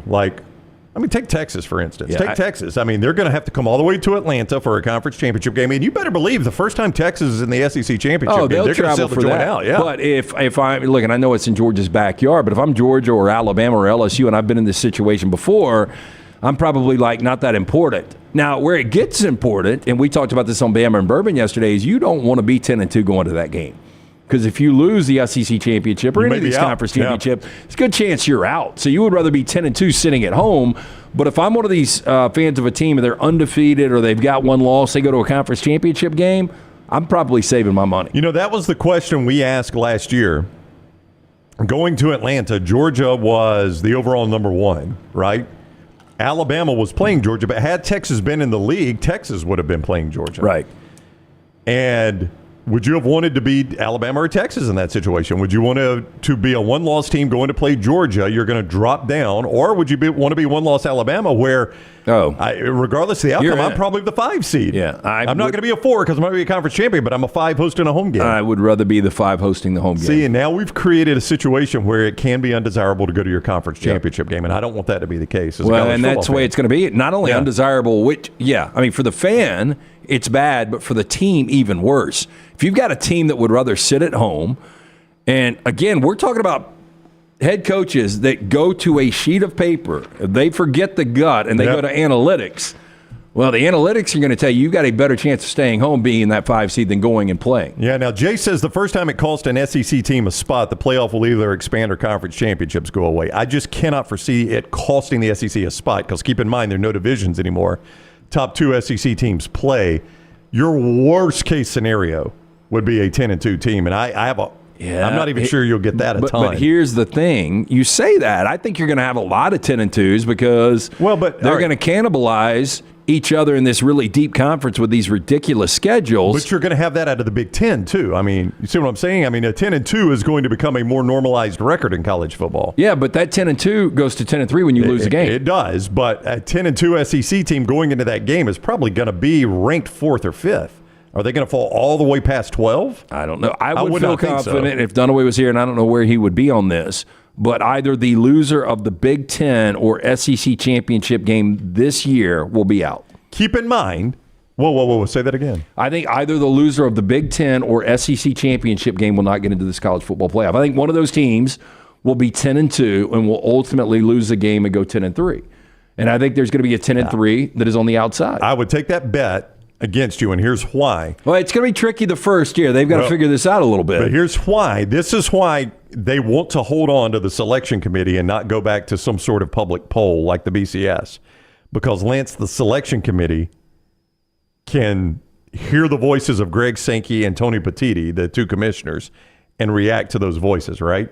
The selection committee can come out and say, listen, we know Oregon had 3 losses. We're well aware of that. But Oregon got their 3rd loss in the conference championship game against Ohio State, and we just don't believe a team should be penalized for losing their conference championship game, so we made Oregon the 12th seed. That's why I don't think you'll be correct, because I think those conference commissioners are too strong, have too big of a voice to let a team be penalized for playing in their conference championship game, because they make a lot of money in TV deals off those conference championship games, and they do not want them going away. Okay, this could be a bad example. All right. But in the Big Ten this year, and look, we're not going to have division, so things do change. Yeah, so this year you would have had Ohio State-Michigan rematch, right? No. In the Big Ten you championship. would have. Yeah. But you had 10-2 Iowa, who was ranked 16th. That's right, but they sit at home, so they're in. Yeah. Well, no, they're ranked 16th. They're not in, obviously. So they lost the game, and they would end up being out. Yeah. But you would have had Ohio State-Michigan, and I can't remember where Ohio State was going. I think they were 5th, right, going into that last weekend. There's no way they drop all the way to past 12 if they lost back-to-back to Michigan. I don't know. I think it's going to be interesting if you have 4 or 5 teams that have 10-2s. Yeah. Now, John over there is saying 10-2 will not be a normal record. That's statistically impossible. I think we've got a lot of 10-2s now. I don't know what he means by statistically impossible. I'm just saying it's going to be more normalized. Teams are going to play tougher schedules. The schedules in the Big Ten and the SEC are getting tougher, right or wrong? They're getting tougher. 100% they're getting tougher. So there's going to be more teams that are going to up 10-2. Maybe not more total teams, but I mean, like, it's going to be more normal for Ohio State to be 10-2 or Alabama to be 10-2 or Georgia to be 10-2 than it has been. Used to 10-2, you're done for the year. Now 10-2, you're in the college playoff. You may be in the SEC championship game. Okay, so who all was 10-2 this year? I think Ole Miss was 10-2. Missouri was 10-2. Yeah. Was LSU 10-2? Maybe 9-3. No, I think they were 9-3. Yeah. Yeah, I think you're going to see plenty of 10-2s. Bob says, could we have teams playing 3 times like Bama and Georgia? Absolutely, you could. Yep. You could play regular season, conference championship game, and then easily meet in the playoffs. Yeah, and we see that in the NFL about every 4 or 5 years. Yeah, divisional too. I mean, Miami did it with the Bills last year. Yeah, I mean, to make that point. I mean, Miami and Buffalo played 3 times. 2 regular season and once in the first round of the playoffs. Right. It happens frequently in the NFL. Yeah, like and the Rams did it the last time the Rams won the Super Bowl in 21. Yeah. And Miami narrowly avoided it this year, and they almost had to play Buffalo. If they had won the game in the last of the regular season, they played Buffalo again. Yeah, look, back-to-back games. I know it seems like there's a lot of fatigue when it comes to that, but once you get to the postseason, it's a different feel. Yeah. I mean, did you not feel different? Oh, absolutely. Yeah. Like, we were at Buffalo. I did not. Now, to be honest with you, I did not want to get them back-to-back games this year, but we ended up going to the frozen tundra of Kansas City. It didn't matter either way, I guess. But I was not looking forward to playing them again. But it's just the way that, the other option, Lance, is not to be in the playoffs. Which one do you want? I'd rather be in the playoffs. Yep. Hey, Dunaway, if he were here, would tell you that Way to Wellness maybe even saved his life, but they certainly helped him drop a lot of weight. Now, you can go see our friends, Leslie and the gang at Way to Wellness, and get a plan for you. That's the website, aplanforme.com, aplanforme.com. There is no contract. There are no sign-up fees. You get an absolutely free consultation, and it's a program that is overseen by board-certified professionals. Not a cookie-cutter plan where you just show up, that's the last time you ever see them, and they give you a checklist to do. You visit with them often, and a board-certified professional is making sure you're doing the right thing. Listen, you've seen the results here on this show. Get the results for yourself. aplanforme.com, aplanforme.com. That's your journey to healthy living with Way to Wellness. We do 4 downs next on the next round. Follow Scott Forrester on Twitter @ScottForresterTV. This hour of The Next Round is presented by the Birmingham Racecourse Casino, now featuring 7 days of giveaways with your chance to win a share of up to $125,000. The more you visit the Birmingham Racecourse Casino, the more chances you have to win.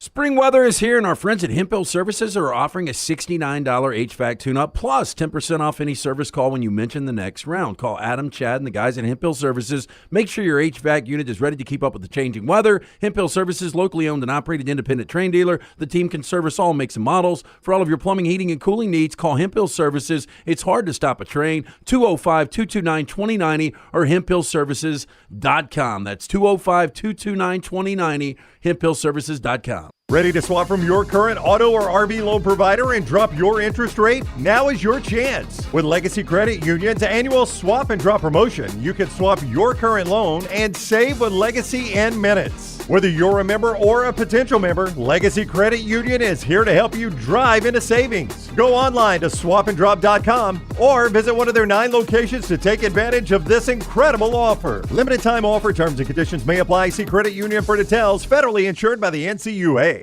You got to look your best to play your best, and our friends at Bandwagon can help your team find the perfect uniforms for that upcoming season. Bandwagon is with you every step of the way, from developing your team logo design to choosing from their multitude of samples.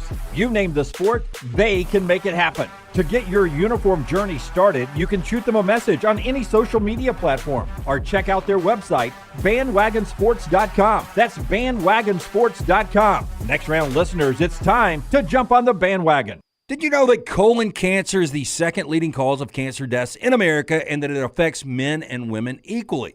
If you're older than 45, Rump Shaker encourages you to talk to your doctor about screening options that are available. Colon cancer is preventable, treatable, and beatable, but early detection is the key. For more information, please visit us. Go to rumpshakerinc.org. Also, 6th annual Rump Shaker 5K coming up Saturday, March 23rd at Regents Field. You can register online, rumpshakerinc.org. Hey, Lance Taylor from The Next Round to tell you about one of our favorite places for breakfast, lunch, and dinner. That is Hamburger Heaven since 1982. Hamburger Heaven has been serving Birmingham's best hamburgers, cheeseburgers, French fries, hand-spun milkshakes, and sandwiches made fresh to order. All of their ingredients are fresh and prepared daily. This includes their beef, always fresh, never frozen, hand-pattied each and every day. For breakfast, lunch, or dinner, visit any of the 4 locations, Highway 280, Irondale, Gardendale, and Homewood. Hang out with The Next Round on the go. Whether you're driving to work, running errands, sitting on the beach, or you just need a break from the real world, we can keep you company. Check out The Next Round, Mystery Fifth Hour, and our other shows on your favorite podcast app. We'll meet you there.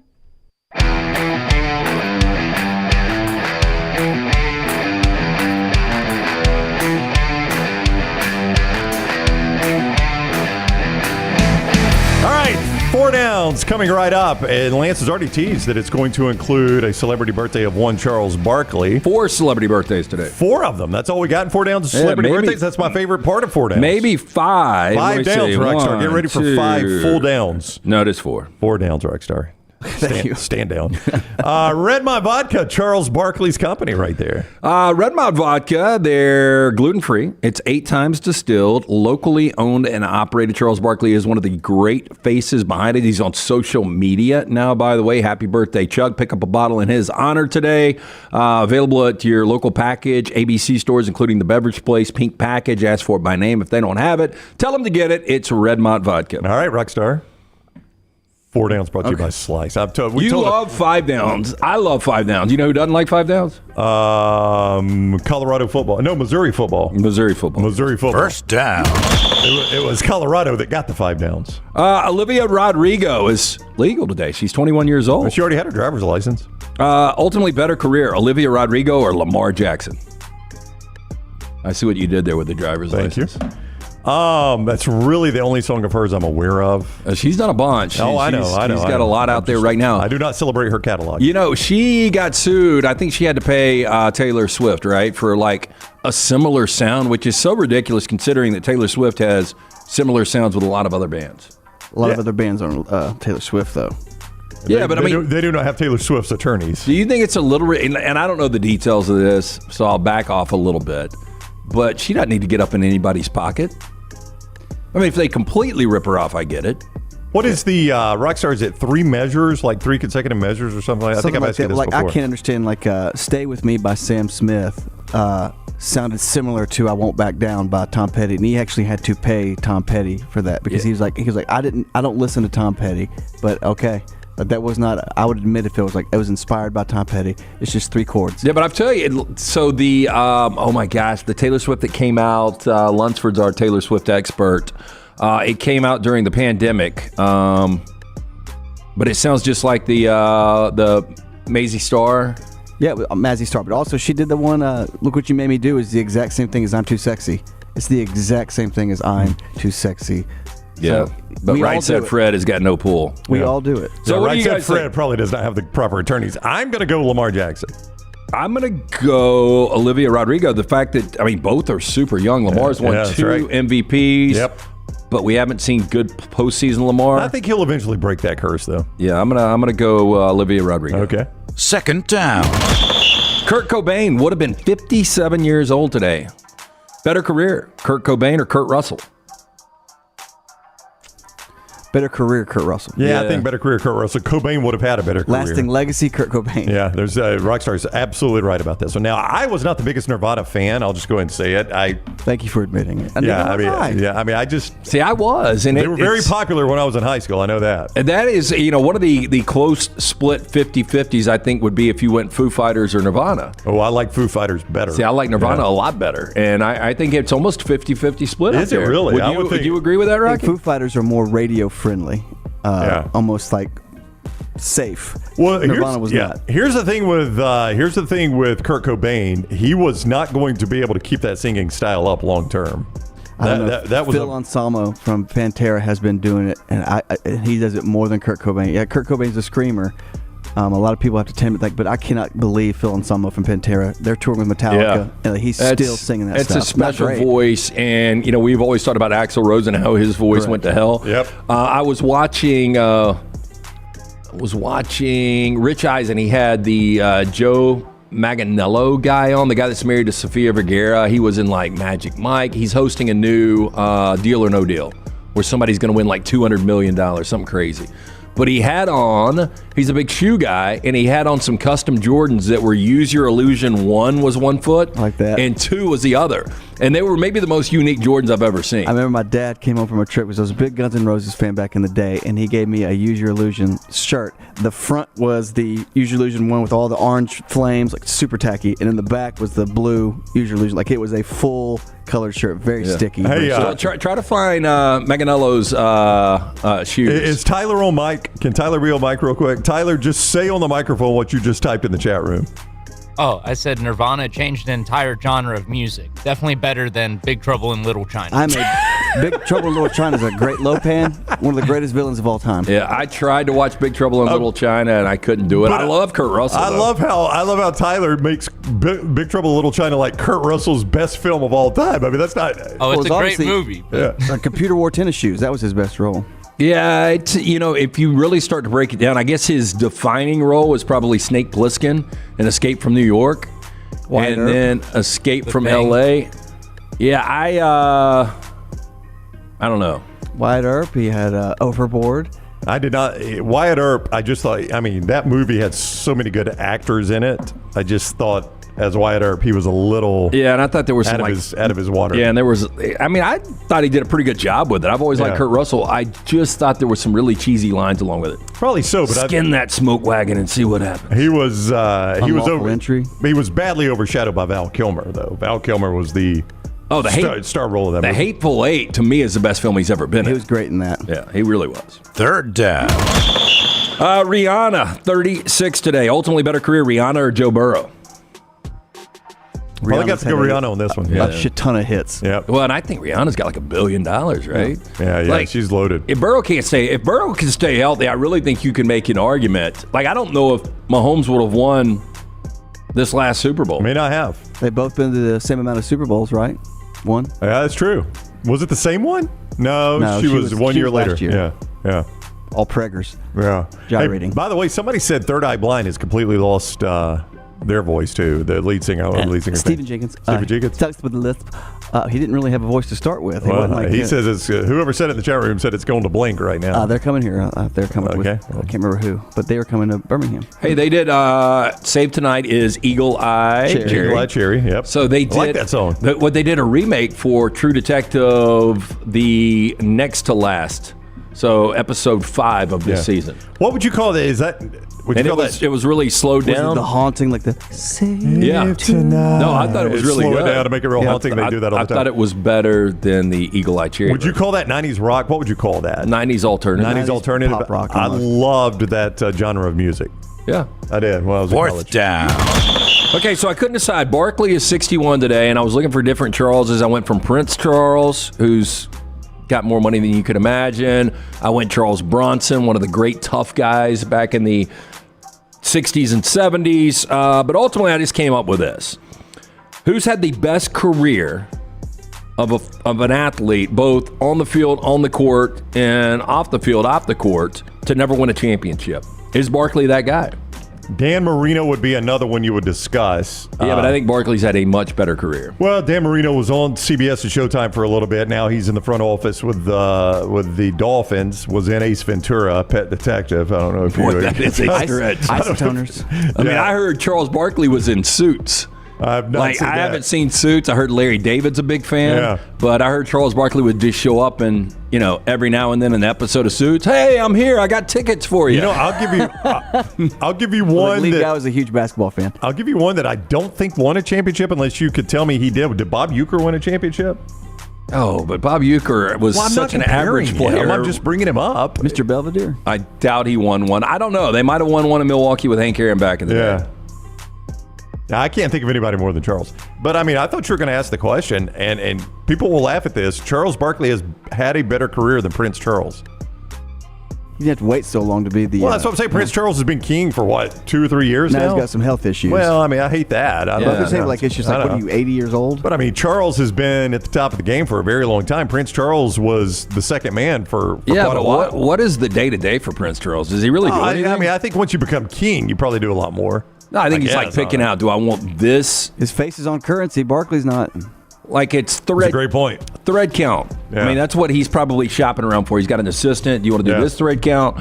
Do you want your pajamas to have the footy bottoms, or you just want straight up silk? Yeah. I mean, I think Charles Barkley has had a better career than King Charles. You're not going to believe what Harry and Meghan did today. Ugh.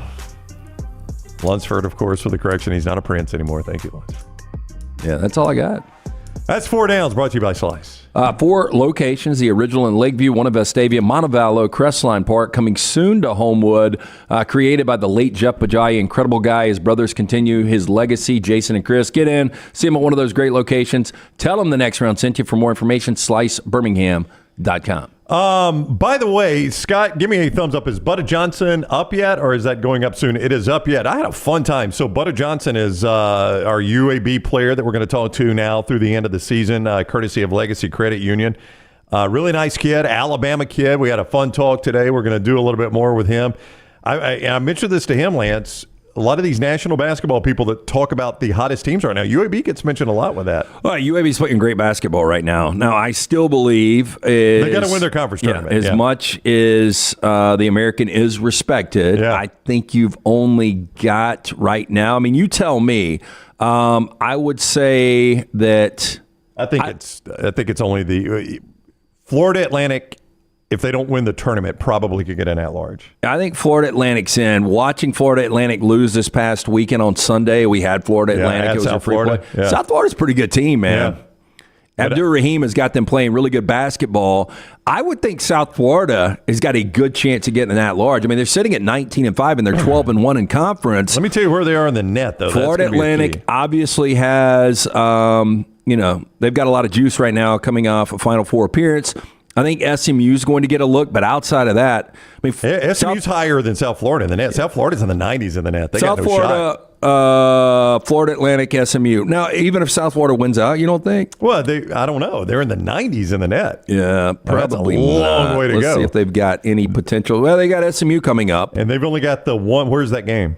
Unfortunately for them, it is in it's in Tampa. Well, you say unfortunately. That does not make it a quad 1 win for them. The fact that it's in Tampa. That's what I'm saying. They'd rather play it in Dallas, yeah.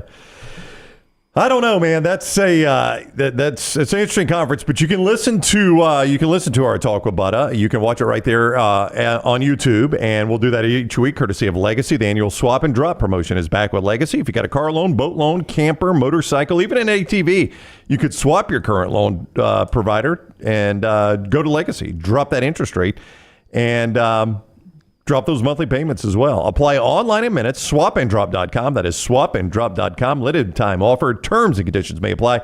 See Credit Union for details. Federally insured by the NCUA. It is Legacy Credit Union. Andy Kennedy also coming up later this week. Eddie, I'm behind, but Kurt was great in unlawful entry. I think Rocky brought it up. What was the password? And originally it was pyramid, but then it was 7 letters. FU. Yeah. I thought Leota was better than Kurt, but Kurt's got a lot of those almost guilty pleasure, easy 90-minute watches like Unlawful Entry. Captain Ron. Captain Ron's a funny movie. Yeah. Captain Ron was great. Real quick. Used Cars. Great. If you've never seen Used Cars. Was it the Best of Times? Best of Times. Give me Breakdown. Great movie. Besides Unlawful Entry and 12 Monkeys, give me another Madeline Stowe movie. I'm out. Shortcuts. Okay, I was going to say that. What's that one? The cowgirl movie she was in. It's the only one I've got to know. Madeline Stowe, Revenge. I was thinking Andy McDowell. Revenge with Kevin Costner? Yeah. Wow, I didn't know she was in that. Yeah, Madeline Stowe's in that. But Madeline Stowe and Andy McDowell, you kind of get Andy McDowell from Groundhog Day, but Andy had San Elmo's Fire. Had that curly hair. She did have curly hair, Andy McDowell. They had a similar look, though. They did. Yeah, I could see that. I thought Madeline Stowe looked better. Yeah. So did Ray Liotta. Yeah. You remember Ray Liotta pulls the girl over in a Jeep, gives her a ticket, and the next scene, they're under an underpass. He throws her out of the car. Just doing my job, man. I don't know where I am. Well, that's your effing problem. That's right. Hey, we got derailed earlier by the breaking news for the college football playoff. I was going to give Lance this Adam Rittenberg group of coaches with the most approved. We'll do that next on the next round. Take the next round anywhere you go with official Next Round gear. Buy yours today at nextround.store.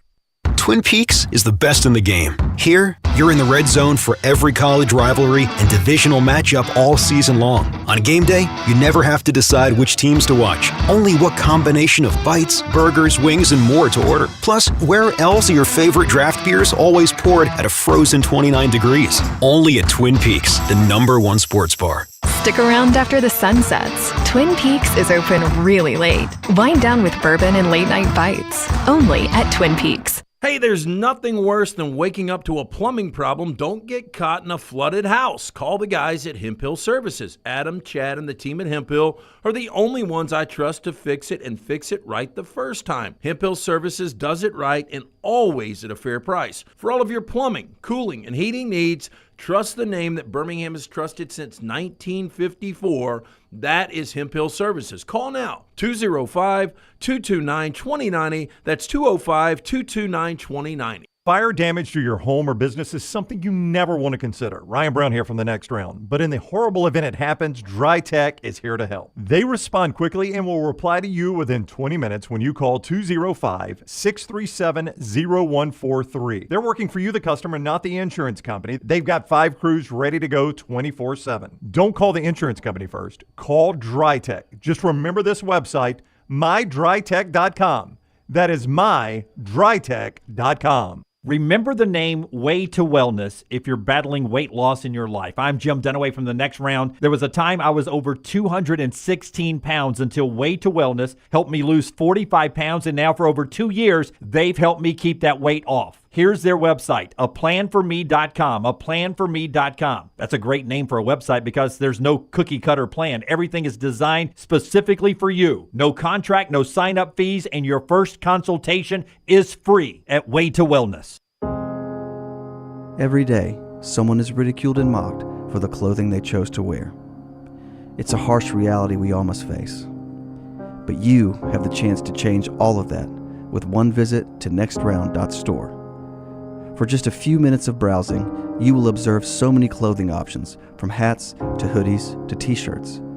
Please, for yourself or someone you love, go to nextround.store and embrace the warmth of true attire.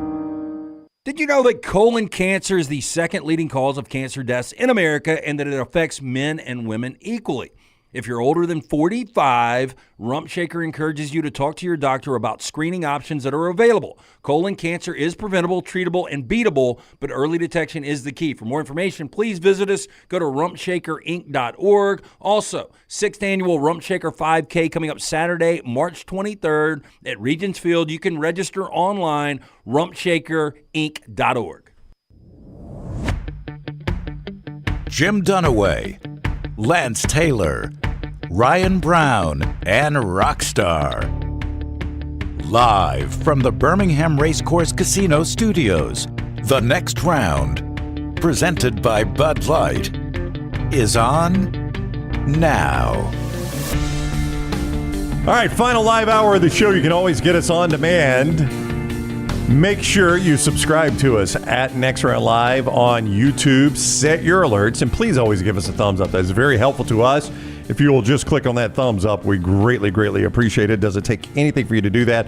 We appreciate you doing it, and it helps us out a lot. Set your alerts so you know when we're live. We've got some specialty shows coming up this week, Thursday and Saturday, so you'll get a live alert on those. I saw over in the chat room, I did not mean to do this for us to go into the break, but I said the breaking news on the college football playoff. It wasn't surprising news, but they did announce today they've gone to the 5-7 model. So the top 5 ranked college conference, the top 5 ranked conference champions are in, with the top 4 getting the byes, and then 7 at-large teams. So that is the plan now. That was the breaking news, and it is not surprising to anyone, but it finally did get approved.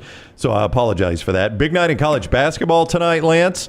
I don't think, I was looking at your locks earlier. I don't think I'm stepping on any of your locks for these games I'm about to bring up here. Let me double check. I do have a play on. You got one of them, yeah. Yeah, right. And I mean, there's some really, really good games out there, and I do have a play on UConn at Creighton. Yeah, UConn at Creighton, and I guess you're going to tell them what we can do now? Well, yeah. Tennessee, first of all, is at Missouri, 6 o'clock SEC Network. Tennessee, an 11.5-point favorite. You would not think they would trip up on the road at Mizzou. I would not think so, but crazier things have happened. But I feel like Tennessee will flex and ultimately win that game easily. I will circle back to UConn Creighton. Baylor is at BYU, number 11 Baylor at number 25 BYU. Tough game, man. Took a look at it. BYU at home in Provo is going to be really difficult to beat, but you know, 8 o'clock ESPN is 11th game. right now nationally. That's 2 top 25 matchups on a Tuesday night. That's not a bad night of basketball. That's 8 o'clock ESPN. Baylor is a 4-point favorite in that game at home. BYU a 4-point favorite in that game at home against Baylor. And then the game we're talking about, UConn at Creighton. UConn is a 3-point favorite on the road at Creighton. If you go to Lance's Lock on TikTok and just comment on the video, Taylor's got the video out there on TikTok, where we are giving away $1,000. Tell us who wins the game. A lot of people just put a score in there. Who wins the game and the final score? If you get that right, if you say UConn 69-64 and UConn wins 69-64, you got a chance to win $1,000. We are at random going to draw 5 people out of the comments. If one of you 5 has the right score, $1,000. There is nothing at risk for you to go to Lance's Lock on TikTok, and we're going to do that every single day. Every single day. You got a chance to win $1,000. Has been dominant, and they are trying to become the first Big East, and we know how good the Big East Conference is and how good it was back in the day, to ever put together a 15-game winning streak in conference play. I find this hard to believe that Georgetown never did it. I know the Big East was really deep back in the day. That was a tough conference. When you looked at St. John's and Villanova and Syracuse and a lot of those other teams.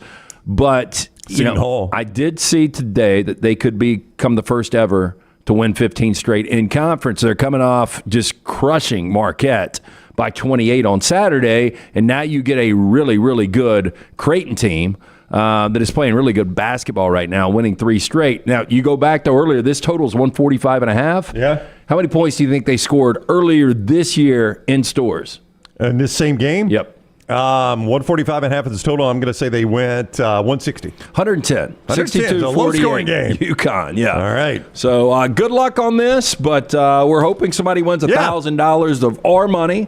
We'll see what happens there. But I do have a play up the side in UConn and Creighton. Lance'sLuck.com for that. Lance's Luck on TikTok to try to win the $1,000. And good luck on that one. John, a little confusion. Look, what's that say? So I need to pick the exact score? Nope. No. Nope. We're going to draw 5 people that comment. If you happen to be one of those 5 and have the correct score, yeah, that's what it is. You are in. Yes. So 5 people, you'll know who the 5 are, and one of those 5, if you get the correct score overall, you're going to win $1,000. Right. Make sure you put down the winner, though. Some people forgot to do that. I mean, we're not just going to ask you to pick a score. That's hard enough, obviously. Yeah, we're going to have to admit you if you don't put the winner, right. even if it's Tennessee, Missouri. Yeah.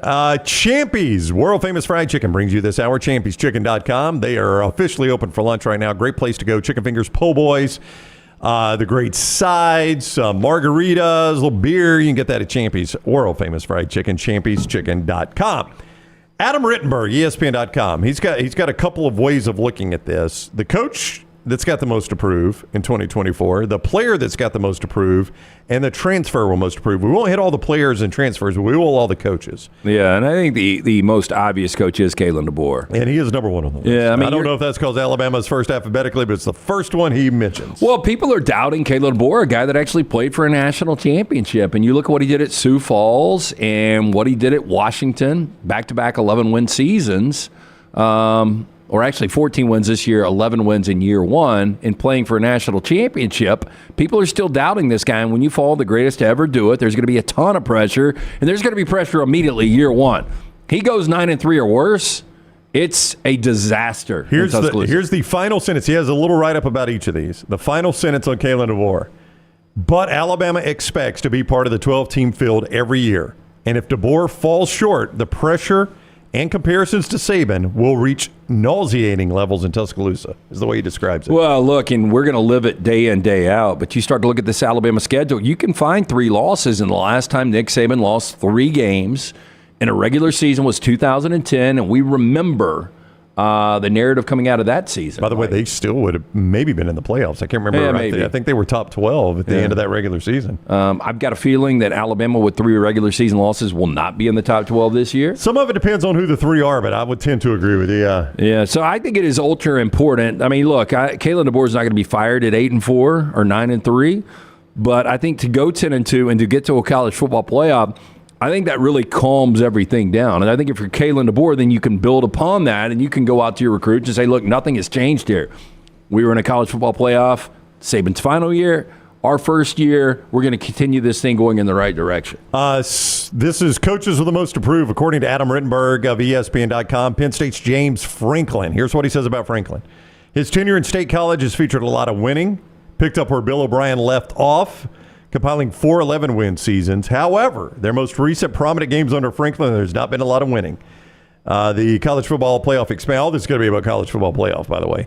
They've got an opportunity to break through. Michigan and Oregon not on the schedule, only Ohio State, and they come to Beaver Stadium. He's got to find a way to close out against the better teams on the schedule. He does catch a little bit of a break. We looked at their schedule the other day, and as we talk about everybody's schedules getting tougher, his might have actually gotten a little bit easier just because he no longer has to play Michigan and Ohio State every year. Yeah, but I think it is well known now that this is a guy that doesn't win big games. And, again, it showed this year. I mean, it was a solid Penn State squad. I didn't think they were a team that would have been worthy of a 12-team playoff. Now, they might have snuck in there. But this guy just, when it comes to top 10 teams, he's 3-17. He's 4-16 against Ohio State and Michigan. I mean, those numbers speak for themselves. Yeah. At some point, you are what your record says you are, as Bill Parcells famously said. And the worst thing that could happen to James Franklin, like we always expected for Ohio State and Michigan to be 1-2 in the Big Ten. But if USC and Washington and Oregon come in and they immediately in year 1 are in front of James Franklin and Penn State, that's a problem. Mac Brown, North Carolina. I just don't expect anything out of him. Never had an expectation. Yeah. Now, the interesting thing is you had Sam Howell, who is a starting quarterback in the league right now. You're about to have Drake May. Yeah, you got Drake May that's going to be a starting quarterback in the league, and you could never even – it didn't seem like he could even sniff the conference championship. As he says, Brown will be 73 when the season kicks off, and age doesn't seem to be slowing him down, but the window to transform North Carolina into a real playoff threat will not be open forever. I've never expected North Carolina to be a real playoff threat. Maybe that should be the expectation if you're a Carolina fan. I just haven't seen it. I never believed. I thought it was a lazy hire. I thought probably overachieved a little bit, and now it's just kind of a flat line. Yeah. I'm more expecting him to retire sooner than he gets to a conference championship. Yeah, I would be surprised if he ever makes the college football playoff. I think the ACC, more often than not, is going to be a one-team playoff, one-berth league, and I don't expect them to ever get that berth. The interesting thing is, who do you expect to get that berth? Either Clemson or Florida State this year, and most years moving forward. I was just, you like Miami, though. Well, I think Miami's going to be better this year. I mean, they can't be any worse, but, if you would have gone back 3, 4, 5 years, you would have said, okay, one bid league, it's going to be Clemson 100%. And now, not anymore. Coming off of last season, people would lean Florida State. Billy Napier, Florida. This goes without saying, Lance. 11-14. He's not come close, as Adam Rittenberg points out, to beating Georgia, his arch rival. And now his other arch rival, Florida State, has gotten good. No, I think it's the hottest of seats. I think his biggest win could have come in his first ever game at Florida when he beat Utah. Yeah, you're probably right. Yeah, I mean, I think you can at least make that argument. It's been all downhill since. Yeah, and it hasn't been a good tenure. We know that Florida, they're not really patient with their coaches, and coming off of 5-7, if they were to miss another bowl, I don't know how you survive. And Florida, to me, at least on paper, they have got maybe the most difficult regular season to begin a season that I have ever seen. As he points out, you open against rival Miami, who you think will be resurgent a little bit this year. I think Miami's going to be better in Florida. Whether or not Miami's able to win that game in Gainesville, we'll see. You have to play Tennessee, Georgia, Texas A&M, LSU, Ole Miss, and Texas in the SEC, and then Florida State out of conference. Okay, you tell me what you think they do. Florida hosting Miami. I'm going to say they probably win that game. Florida, Sanford. Well, they win. They're 2-0. I am going to give them 1-1. Okay, you think they lose Miami. Where is that? It's in Gainesville. I'll give them one of those two, so I'll go 2-1. I'll probably say 2-1 as well. I think they'll be 2-1 through those first three. I'll give them at State 3-1. At Mississippi State, I mean, that is far from a gimme. Yeah, but I'll say they're 3-1. Central Florida, and that game is in Gainesville. I think they probably win that game. I mean, that's 4-1. That's a nice start. I know, but that's a Gus Malzahn. Oh, it is. That's a Gus Malzahn type win, right? And then he turns around and loses to Temple the next week. To me, these are the swing games that kind of favor Florida. We're about to hit the difficult part of the schedule. Okay, so I mean, I'm going to give them 4-1. There's a path to a 4-1 or 5-0 right there. There's a path to a 5-0 or 2-3, or there's a path to a 2-3. So I'll give them 4-1. Then they go to Knoxville. Tennessee can't beat Florida, but I think they beat them in this situation. Yeah. Yeah, I mean, they're the better team. Yeah, I'll be surprised. In Knoxville, Tennessee loses that game, so I'll go 4-2. You host Kentucky. That's become a trickier game. It used to be a gimme W, but I'll say that they're 5-2. Georgia 5-3. Okay. At Texas 5-4. Now we got problems. LSU comes to Gainesville. I'll go 5-5. Okay. Ole Miss comes to Gainesville. I'll go 5-6. Okay. And then at Florida State, you're 5-7. Yeah, he's done. It's over. Once it got to 5-6, it was done. Yeah, and we're giving at least I'm giving him the benefit in September. Like I could see that Kentucky game being where he gets fired too. When you started reeling off those games, like if it is that disastrous, 2-5 or 2-3 start or 3-2 start, and then you lose at home to Kentucky, that could be the week he gets fired. How about this? I think this could be one of my guarantees. I'm going to give it in February. Nobody will remember, and I'm going to come back with it. Okay, so you're going to bring it back on the 3 guarantees. Either show. Billy Napier gets fired in season, or he's your SEC Coach of the Year. That's a heck of a gap. So he's either fired in season or he wins Coach of the Year. You just can't decide. I mean, if he goes 9-3 and he is a borderline college football playoff contender with that schedule, I think he's your SEC Coach of the Year. Now, he goes 5-7 or 6-6, he's going to get fired. Couple more coaches that have a ton to prove this year, according to Adam Rittenberg of ESPN. Lincoln Riley, USC. You see this up close. He's going to the Big Ten. You're a USC guy. Riley overall has been a B. I would go B just from the simple fact that you played for the conference championship in year one. You won 11 games. You had a Heisman Trophy winning quarterback. But then after starting 6-0 this year, it was a complete meltdown. Yep. And they end up on the season 8-5, and 5 losses with a returning Heisman Trophy winning quarterback in the Pac-12 is unacceptable. I think you're going to get a bounce back. I don't know how much. D'Anton is going to improve this defense. I do believe that. But the schedule, I mean, you think about 2 of the first 3 weeks. You've got LSU neutral site, and then you go to the Big House to take on the defending national champions. You're an underdog in both those, right? You're an underdog in both of those games. They would be fortunate to split. They get Utah State, so if they were to split 2-1. Then they've got Wisconsin coming to the Coliseum. Wisconsin's going to be much better this year. You think so? I do. But you're better than Wisconsin. I'll give them 3-1 at Minnesota, 4-1. Penn State comes. Yeah, I mean, you start to look at this. I mean, they should be like 9-3, and if you're a USC fan, you can't be really excited about 9-3, but it is going in the right direction. I don't know. I do agree that Lincoln Riley has a lot of pressure. And the last one, these are not necessarily hot seat guys, but coaches with something to prove. And we've talked a ton about Ryan Day at Ohio State, and he's the last one he mentioned. It's pretty obvious. Yeah, Ryan Day. I mean, he's done a lot of winning, but he's got to get over that hump. He could ultimately become the coach with the highest winning percentage to lose his job. To get fired. Yeah, Yes. and I think it comes down to really not only the Michigan game this year, you've got to win the Michigan game. Oh, zero doubt about that. But not only do you have to go to the college football playoff this year, I think you got to make a little noise with everything. They're all in. They really have. They have put all the chips in the middle of the table, and this is at every level. This is Caleb Downs, Quinshon Judkins, Will Howard. I mean, they are all in. Yeah, Chip Kelly. Chip Kelly, yes. I mean, you have spent a fortune, and you've got no excuses. And to make matters worse, Michigan just won a national championship. Yep. And you can't do it. Michigan has owned that series of late. Royal Payne, I agree with him. Brian Kelly, I think it is a show me type year. I think he overachieved in year one. He underachieved in year two at LSU. Yeah, if he loses 3 or 4 games, as Royal Payne says, there'll be some heat cranking up on him. There's no doubt. Yeah, and if you're I'm not saying he gets fired, but no, but if you're Brian Kelly, and much like and kind of Kelly's 2 seasons, almost like Lincoln Riley. Like I would give Kelly a B.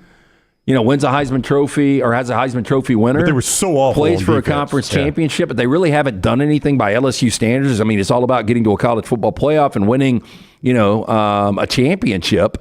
So I think Brian Kelly does have a lot to prove. And I if I'm Brian Kelly, if you've got Jaden Daniels coming back, you're probably ready to take on that challenge. I don't know if Nussmeier is a guy that can win at a high level in the SEC. I've never been overly confident that he can. Real quick, we'll do some players, and I think are you pulling up LSU's schedule? We'll talk about that in a second. A-plus Tile Home Remodeling, that's who redid the bathroom in my house and Lance's house, and my man Brad Bell specializes not only in master bathrooms, but also in the master bedroom closet and kitchens. That's where you're going to get your money back when you go to sell your house. So you want to make sure you start with somebody you can trust and it gets done right so you can enjoy it while you live there. Scott is showing you video of a master bedroom closet he just redid. You can enjoy it while you live there, and you get your money back when you go to sell your house. Here is Brad's number, 205-422-1758. 205-422-1758. Rarely do you get to spend money to increase your enjoyment of something, but also make it an investment because you can get that money back in the long run and increase the value of your home. Do that by updating your master bath, your kitchen, and your master bedroom closets. That's his 3 his areas of focus, but he does everything well. 205-422-1758. Brad Bell, A-plus Tile Home Remodeling. 205-422-1758. If you missed anything I just said, reach out to me. I'll get you in touch with Brad Bell. Chris points out, and he's talking about Brian Kelly, he only won 20 games in his first 2 seasons, being a little facetious, the laughing emoji there. There are some programs where 10-3, it's kind of hollow. Like if you look at LSU's 10-3 this year, they would not have been in a 12-team playoff. No, Jaden won a Heisman Trophy, which was awesome, but that almost magnified your failure on defense, though. Yeah, and they fell really short of expectations. So I know he's won 20 games. I still have a ton of confidence in Brian Kelly.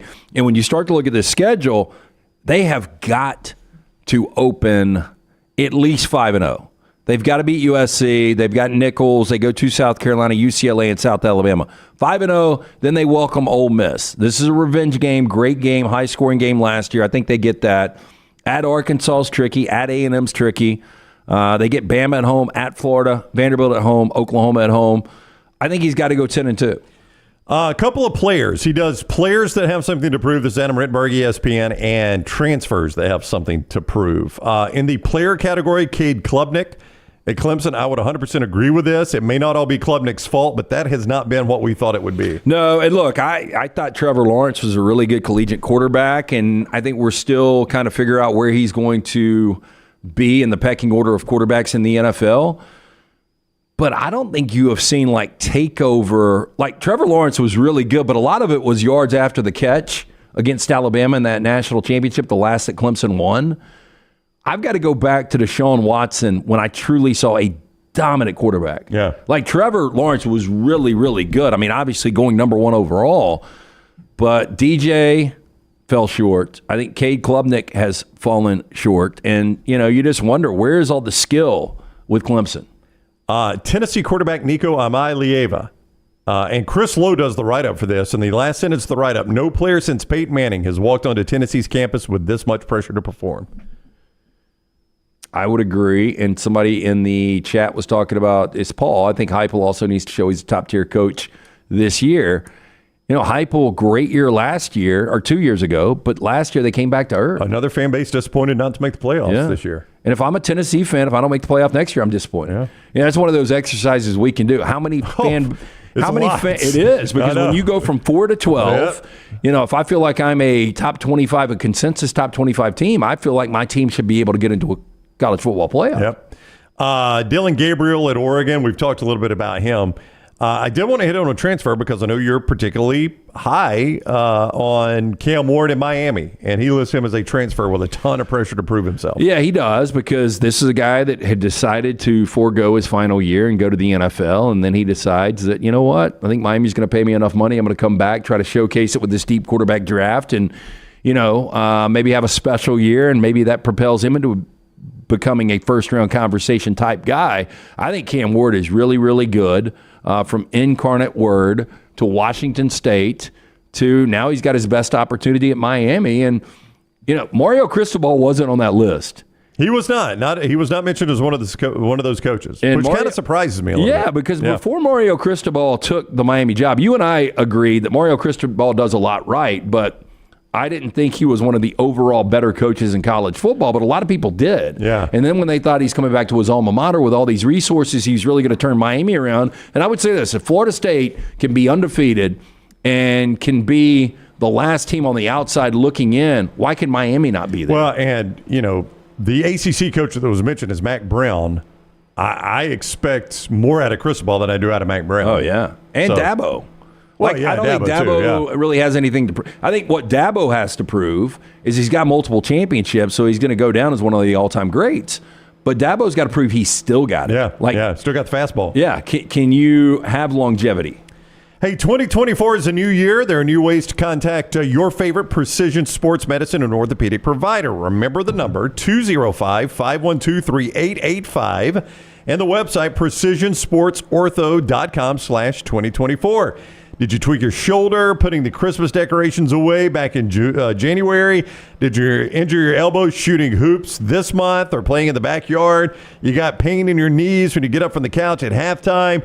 Listen, let 2024 be the year of precision sports medicine and orthopedics. Get your life back on track.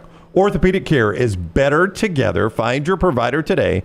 205-512-3885. or precisionsportsortho.com/2024. Trash is next. Never miss anything Auburn. Watch Village Vice at Wardam Pods on YouTube and listen wherever you get your podcasts. Storm season is here. Make sure you have a plan of action in place right now. Greg from Pell City and Storm Restoration Roofing should be your first call when storms hit. Insurance companies love working with Storm Restoration Roofing because of Greg Nelson's name and reputation in the industry. When storms hit, call Greg Nelson. He's local, 205-542-3531. He's the home of the free no-cost roof inspection. Greg from Pell City on Facebook, 205-542-3531. It's Storm Restoration Roofing. There are so many things I love about walk-ons. Authentic, mouth-watering Louisiana cuisine prepared fresh daily from scratch. A great beer selection and TVs everywhere to watch the big game every day of the week. And of course, they've got two great locations on Highway 280 and 119 and at Hoover near the Hoover Met. Walk-ons is also a great place for happy hour, 2 to 6 Monday through Friday with $5 moonshine swirls, $5 house pours, and half-price appetizers. And it's an easy take-home experience for the family as well. Highway 280 and Hoover with walk-ons. You got to look your best to play your best, and our friends at Bandwagon can help your team find the perfect uniforms for that upcoming season. Bandwagon is with you every step of the way, from developing your team logo design to choosing from their multitude of samples. You name the sport, they can make it happen. To get your uniform journey started, you can shoot them a message on any social media platform or check out their website, bandwagonsports.com. That's bandwagonsports.com. Next round listeners, it's time to jump on the bandwagon. Legacy Credit Union has the ultimate game changer for your finances. With Engaged Checking, you can earn 3% APY on balances up to $15,000. You heard correctly, 3% APY. But it's not just about scoring with high yields. With Engaged Checking, you can get paid up to 2 days early. That means your paycheck, Social Security, tax refund, you name it, you get it early. So stop sitting on the sidelines and get in the game with Engaged Checking. Sign up today at legacycreditunion.com or visit any 9 Greater Birmingham area branches. APY is annual percentage yield. Terms and conditions may apply. See Credit Union for details. Federally insured by the NCUA. Want more of the show? Download the app or visit nextroundlive.com for the latest podcast, The Mystery Fifth Hour, our Not For All Ages podcast, The Last Call, and the entire Double Down Media podcast family. All at nextroundlive.com and on the Next Round app. This hour of The Next Round is presented by the Birmingham Racecourse Casino, now featuring 7 days of giveaways with your chance to win a share of up to $125,000. The more you visit the Birmingham Racecourse Casino, the more chances you have to win. Did you know that colon cancer is the second leading cause of cancer deaths in America and that it affects men and women equally? If you're older than 45, Rump Shaker encourages you to talk to your doctor about screening options that are available. Colon cancer is preventable, treatable, and beatable, but early detection is the key. For more information, please visit us. Go to rumpshakerinc.org. Also, 6th annual Rump Shaker 5K coming up Saturday, March 23rd at Regents Field. You can register online, rumpshakerinc.org.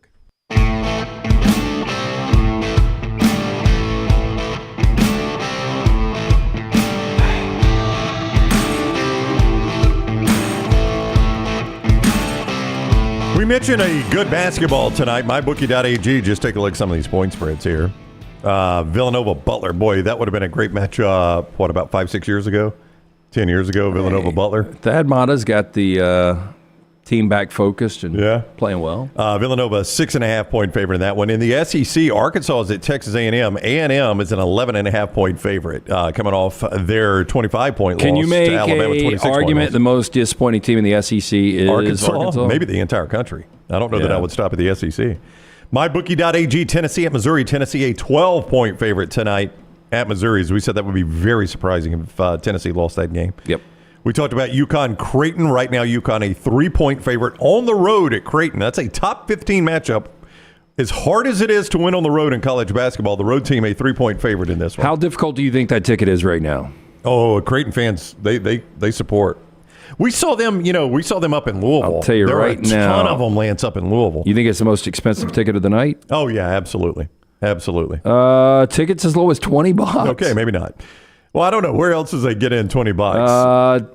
This can't be right. It says tickets, Bowling Green, Central Michigan, tickets as low as $28. That's the most expensive I'm seeing. What, are they playing that in somebody's backyard? San Fran, St. Mary's, tickets as low as $59. I guess St. Mary's doesn't have a big capacity. They don't. St. Mary's a 7.5-point favorite at MyBookie in that one. Butler, Villanova, tickets as low as $45. So those are your...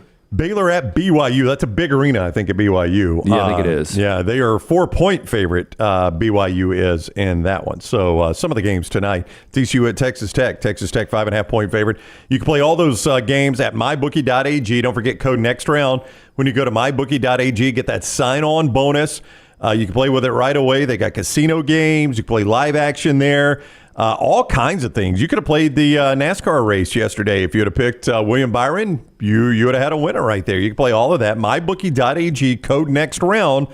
When you sign on at MyBookie to get that sign-on bonus, all those games we mentioned, all those lines, right there at MyBookie.ag, code NEXTROUND. So right now, BYU is 7th in the Big 12, and they're ranked. Right. Do you think it's a good conference? Yeah, does the Big 12, I don't see the Big 12 tailing off. I mean, really, once Texas and Oklahoma move out? Not in basketball. No, I think they're going to be maybe even better. Because, by the way, Texas and Oklahoma both behind BYU right now. I think Cincinnati has got a really good basketball history. I mean, I think that's going to be a pretty consistently good program over the years. Yeah, Cincinnati your teams that are in the basement right now at 3-9 are both Oak State and West Virginia. Those teams will not stay down. West Virginia is just in a transition right now. Yeah, I mean, those are teams that traditionally are...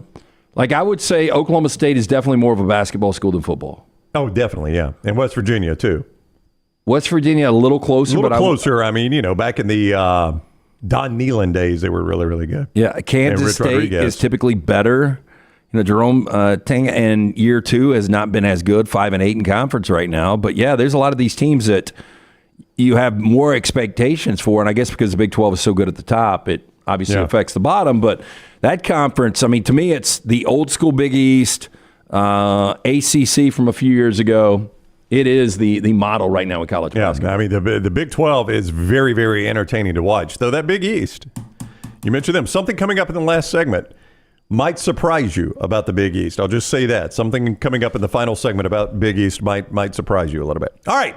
It is time to hit that big old button as we do at this time every day and get to trash. It is presented by Mortgage Right, Rockstar, if you will, please.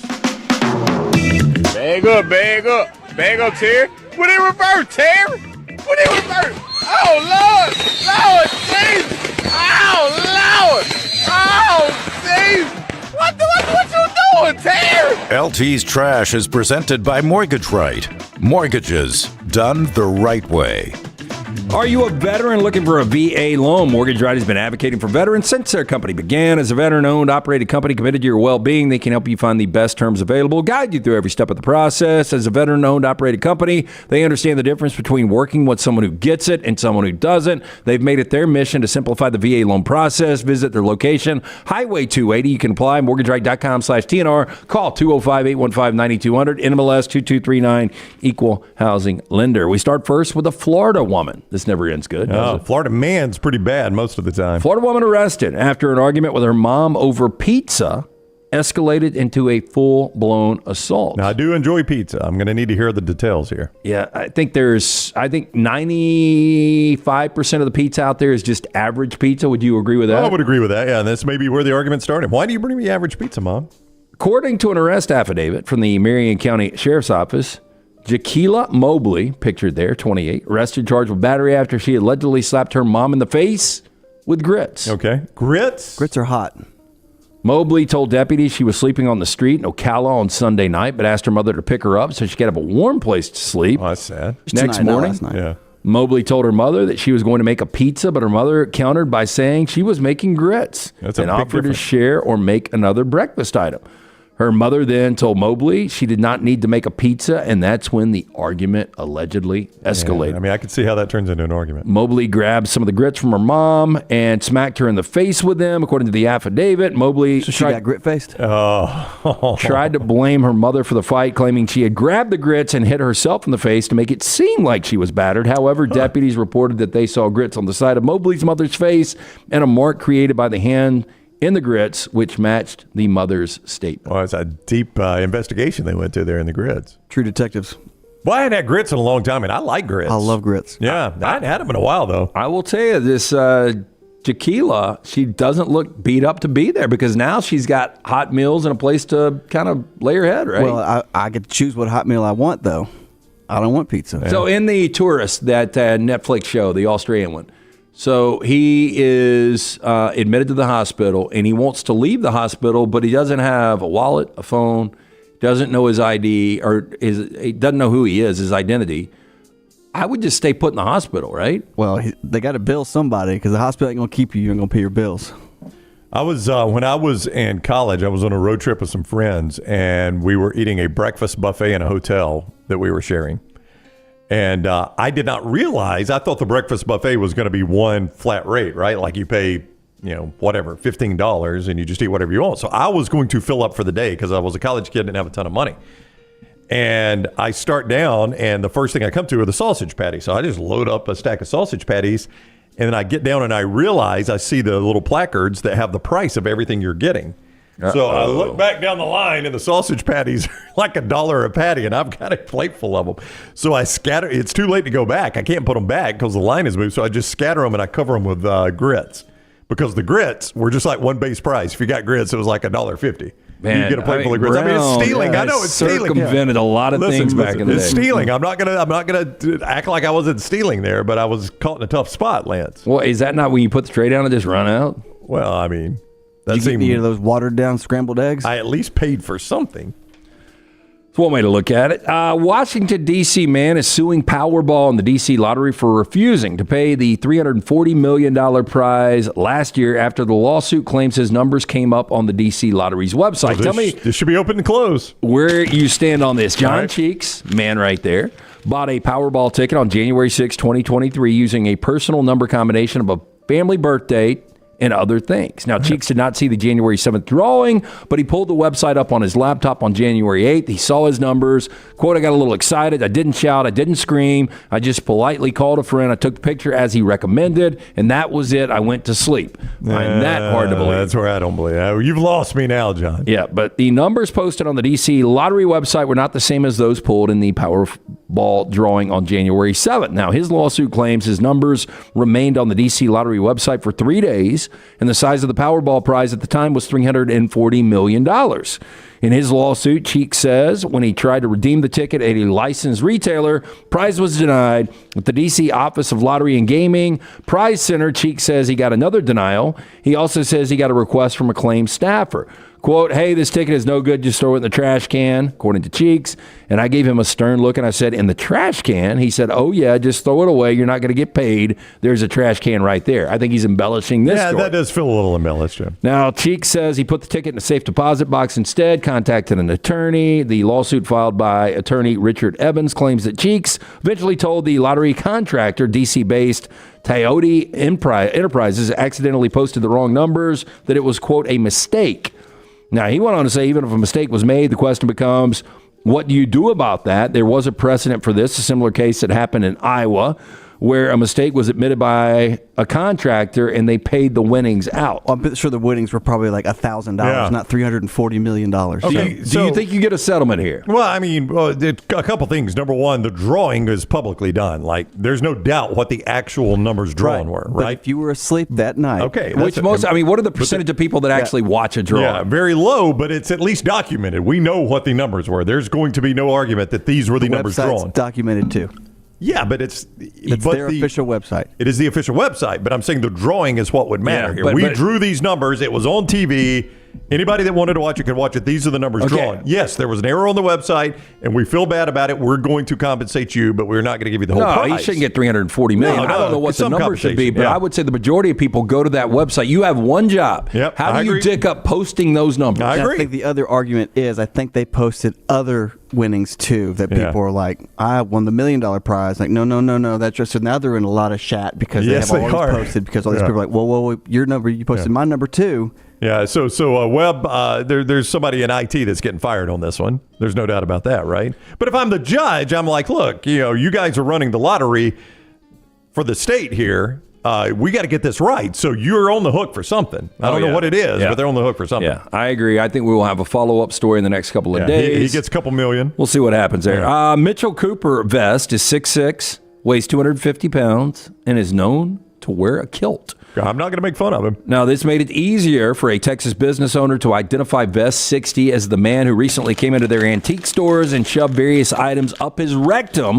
before placing them, quote, back on the shelf for display. I thought it was going to be bad when I just thought he was taking a piss on them, but he is doing something far worse than that. Would you describe that shop as a little bit cluttered? A bit cluttered, yes. Okay. But this is island material, by the way. Yeah, I don't know how that gets somebody off. It clearly gets him off, but you can't contribute to society if you're going to antique places, I agree. Putting stuff in your ass and then putting it back. I agree completely. Now, police allege that Vest entered several shops in Spring, a Houston suburb, last week, engaged in criminal mischief. They said this is a misdemeanor that should be taken up to a felony. Specifically, cops say Vest first entered the Antique Gallery of Houston, placed a makeup brush and a restoration hardware piece in his anus before returning the merchandise valued at $130 to the shelf. I'm going to say the value is nothing now. Yeah, a little less than $130. Vest then showed up at the Curiosity Shop, which is located inside of an antiques mall. The shop's owner, Alicia Osborne, told police that Vest took an antique bottle opener, and a tobacco tent can, both valued at $74, placed them into his anus under his green skirt, then returned the items to the shelf.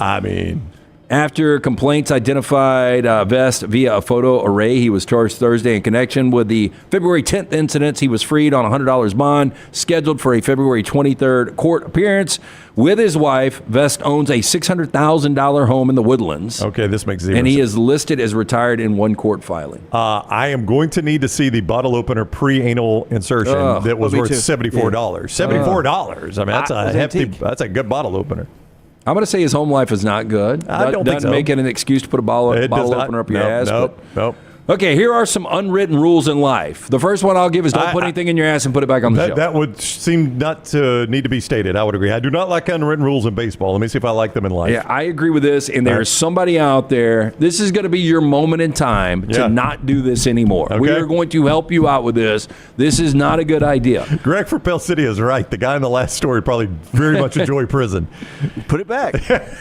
First unwritten rule. If you come home and immediately start your spouse and bitching about the negative stuff in your day, they will just start to dislike you when you come home. Yep. It starts to be like, I don't want them to come home. Yeah, you can't be that predictable. No way you should do that. Yeah. I agree. I mean, because your wife is chasing around kids, she's making the house nice, making a meal, all that good stuff, and you're coming home and you're bitching and complaining. Or vice versa. If you've been out doing things with the kids and the husband's working very, very hard to make money for the family, and you come home complaining about how tough it was toting the kids around, they probably don't want to hear that either. Yeah, here's another unwritten rule in life, and I haven't mastered this. I've gotten better at it. Put it away, don't put it down. So, like, if you're watching a game or a movie or a show with your wife, you probably should put the phone away. I'm assuming they're talking about the phone here. That and other things, like if you take something off the shelf and you take the cereal box out of the pantry and you pour yourself cereal, you just leave the cereal box there. Well, I'm the king of doing that. I really am. I'll pull it out, I'll pour myself in, I'll leave the cereal box on the island for no reason. That's a deal breaker. Yeah, I'm sorry. We're not getting married. I know, but boy. You leave the milk out and you leave the bowl. No, I put the milk back. That's the weird thing is I put the milk back in the fridge, but I leave the cereal out. Yeah, like I've never understood, like you leave a wrapper out. Like you've eaten something and you just leave the wrapper, or you have fast food and you just leave it on the table. Where's Coolio? Yeah, it's just Coolio's dead, by the way. My wife does things where she'll unwrap something and put it on the arm of the chair. Well, does she get it next commercial break or whatever? No, I always see it and I take it because I know cause she'll forget about it. I'll give you a commercial break or a bathroom break or whatever. Like if you take something, like if I eat something, I put the wrapper next to my chair, and then the next time out, I go throw it away, right? Well, I have traveled with you, and I have noticed from Indianapolis to the Phoenix 10 that he puts his patties under his grits. No, he leaves his Diet Coke cans around. I do not do that. I throw those away. I will document it next trip we go on. You document it next trip. I don't think that is true. I'm not going to make that up. I leave my Diet Coke cans around. I'm not finished with them. Well, I mean, if I finish it, I throw it away. Maybe I'm not done drinking but you've got a couple of ounces, and I know at that point you're done, so I pour it out and then I throw it away. Well, that could have been done away.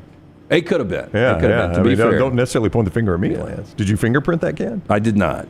But I will document this next time. Yeah. Here's another. But you've ridden in my car. I think that would. It's a clean car. Yeah. I mean, you've actually. There was a time you once pointed it out that to someone that this is the way a car should look if you're going to drive it all the time. I took that as a great compliment from you. Unwritten rule in life. I don't think the other person liked it, though. No. Learn to read the room. If you're leading a conversation and people start to look away, act distracted, interject with different topics, take the hint, change the subject. I am amazed with how many people that can't do this. Can't read the room? Yeah. Yeah. Like, I will completely shut it down if people are interested in something else. Here's another one. Don't come at a dead stop at the bottom of the stairwell or an escalator to stare at your phone. Yeah. And if you're going to do it in the hallway, you're walking in the hallway, you're looking at your phone, move to one side or the other. Don't walk right in the middle of the hallway. Yeah, I sit in the center of the hallway and just kind of focus, concentrate. You will never be thanked the way you want to be thanked. Your reward is the good you do, not the praise you get from it. Like Taylor Swift, I thought it was nice that she gave the DJ's family $100,000. Yeah. The one that was killed. But why do we know about that? Yeah, I don't know. I don't know who released the story. PR.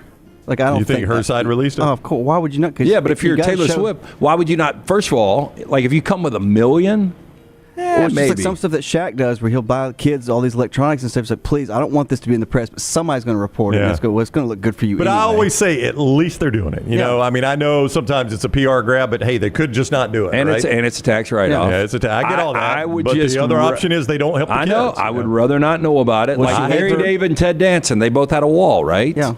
And Ted Danson wanted people to know about his. Larry David did, and ultimately he did. But what's the donated by Anonymous? Yeah, that's Anonymous. What you're talking about? Yeah, so good. And finally, your lack of preparation does not equal someone else's emergency. That is 100% true. That's a pet peeve of mine. Absolutely. All right, those are Unwritten Rules. Part of Trash, presented by Mortgage Right. Buying a home, major milestone in life. Getting it right comes down to the right advice at the right time. That's why we're proud to partner with our friends at Mortgage Right who do mortgages the right way. 205-815-9200. Apply online, mortgagerite.com/TNR, NMLS 2239, Equal Housing Lender. Well, it was a busy day in Tuscaloosa yesterday. Not only did they hire an offensive line coach, Chris Kapilovic, and Brian Ellis, a tight end coach. Later in the afternoon, reports from 24/7 that Christian Robinson, the former Auburn player, is the outside linebacker coach. He's coached all over the SEC. That's 3 coaches yesterday. And then got a end of February portal transfer, kind of a late one on this one. Not saying this is the actual day he transferred, but the day the story broke. Keon Saab, a safety out of Michigan, who was not a starter until the most important game they played all year at that point. But true freshman. A true freshman, and he came in and played against Washington and played very well against them. Aaron Suttles kind of dropped a hint. Didn't say who the player was going to be, but it said, hey, by the time this is probably out, this Bama and Bourbon is dropped, he's probably entered the portal, or actually left the portal and signed with Alabama. Yeah, enrolled in Tuscaloosa against Washington. 6 tackles, 2 passes broken up, graded out as their best, according to Pro Football Focus College, the best defensive back in that game. So you have to think that Kalen DeBoer probably saw him play and thought, I could use that kid. Yeah, sure. Why not, right? So Keon Saab transferring to Alabama in the portal. He is a safety and likely will be starting along with Malachi Moore as a safety in that defensive backfield. All right, we got a little bit more to do this hour, presented by Champy's, world-famous fried chicken, Highway 119 in Alabaster, champyschicken.com. Go see Sterling and the gang there at Champy's. Get a great lunch, great dinner, enjoy a cocktail, get a good margarita, champyschicken.com. Sterling does a tremendous job. Good people, champyschicken.com. I told you I might have something that surprises you about Big East basketball. That is next.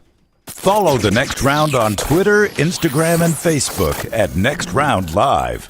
It's that time of year again. The Legacy Swap and Drop promotion is back. It's bigger than ever. Swap your current auto loan or RV loan to Legacy and drop your interest rate and monthly payment. Don't miss out on this opportunity to save big with our friends at Legacy Credit Union. Not a member yet? That's okay. You too can save by becoming a member today. Head over to swapanddrop.com. Apply in minutes. That's swapanddrop.com. Or visit one of their 9 greater Birmingham area branches. Limited time offer. Terms and conditions may apply. See Credit Union for details. Federally insured by the NCUA. Hey, if you're looking for Birmingham's best pizza, you need to stop in and see our friends at Slice Pizza and Brew. It's as local as you can get, from the ingredients that go into every pizza to the beer on tap. For a great lunch or dinner, go see our friends today, Vestavia or Lakeview at Slice. Let me introduce you to the new line of Red Wing athletic work shoes. This great new line is perfect for the industrial athlete, the guy who is working on concrete or running through the warehouse all day long. Red Wing Athletics use the same technology found in a running shoe, with soft mesh uppers, a lightweight aluminum toe for protection, and non-slip soles. This shoe is a winner. This comfortable new line of safety shoes are perfect for warehousing and light manufacturing. Plus, the colors look great. Stop by your local Red Wing shoe store, have your feet measured, and test drive a new pair of Red Wing athletic work shoes. The wait is over. Tonali has arrived. Beautifully distinctive Italian styling and performance. Come test drive the all-new 2024 Alfa Romeo Tonali plug-in hybrid at Alfa Romeo of Birmingham. The all-new Tonali offers best-in-class horsepower and torque, fastest 0 to 60 times in its class, plus best-in-class range with full electric charge. And best of all, qualified Tonali leasees are eligible for up to $7,500 EV tax credit factored into your lease. Hurry down to Alfa Romeo of Birmingham and experience the all-new Tonali. Hey, let me tell you about our friends at Urology Centers of Alabama. Compassionate and comprehensive urological care with 35 physicians, 17 locations across Alabama. Their patient-centered approach to all of your urological needs. Remember, they've got that new men's health center. It is beautiful, helping men with a wide range of sensitive male issues in a comfortable environment. You can always go online, visit urologycentersalabama.com, schedule an appointment with one of their many urologists today. Storm season is here. Make sure you have a plan of action in place right now. Greg from Pell City and Storm Restoration Roofing should be your first call when storms hit. Insurance companies love working with Storm Restoration Roofing because of Greg Nelson's name and reputation in the industry. When storms hit, call Greg Nelson. He's local, 205-542-3531. He's the home of the free no-cost roof inspection. Greg from Pell City on Facebook, 205-542-3531. It's Storm Restoration Roofing. The World Wide Web is a large place. Find all your favorite people and content in the same spot. NextRoundLive.com is full of wonderful tidbits about the show you know and love. Find our gear, listen to your favorite personalities, follow our socials, and enjoy your trip to NextRoundLive.com.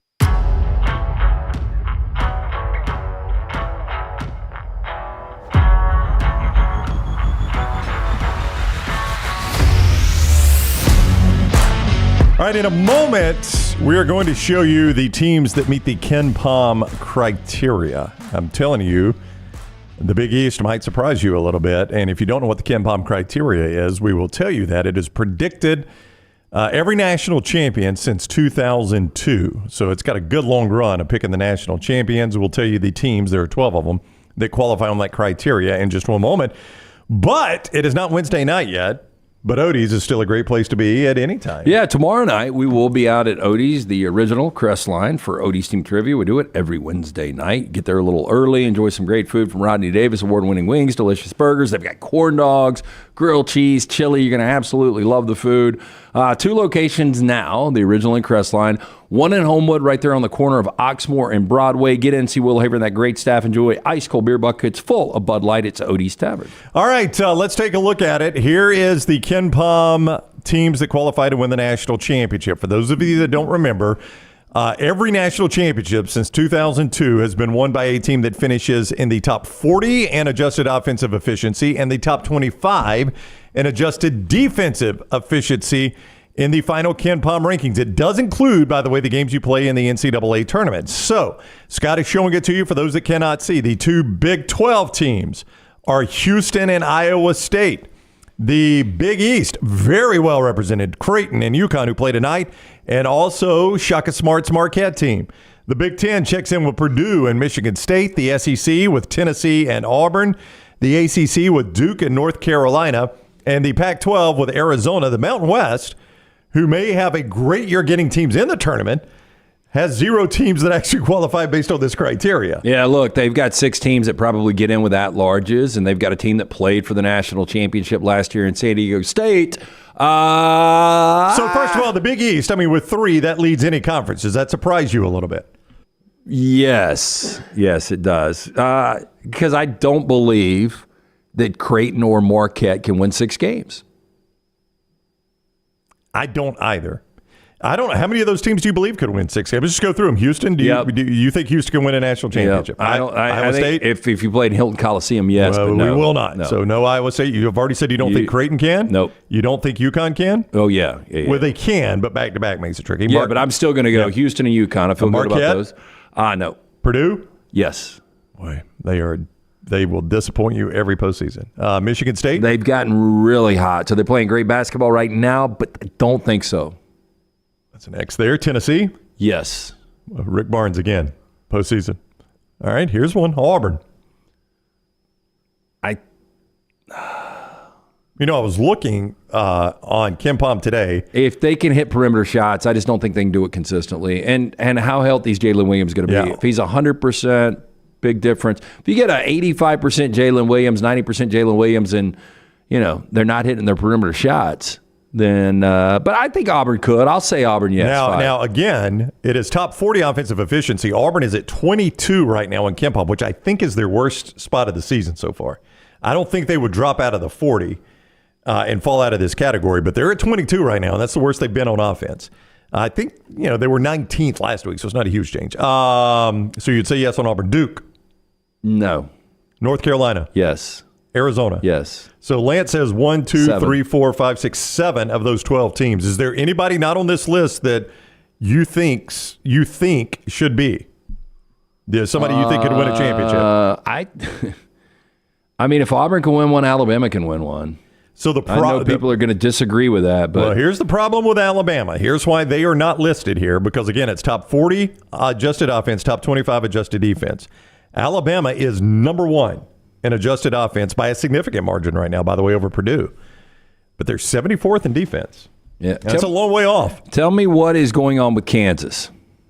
The Jayhawks, if you'll give me 1 second, I'll find where they are. Well, first of all, they can't win on the road. That's one thing that's going on with them. Gosh, Lance, give me. Oh shoot, I hit the wrong button. Give me 1 second. I'm going to tell you where Kansas ranks in all of these. Well, look, and I think Kevin McCullough. I mean, he is your Big 12 leading scorer, and he finally came back after missing a couple of weeks against Oklahoma.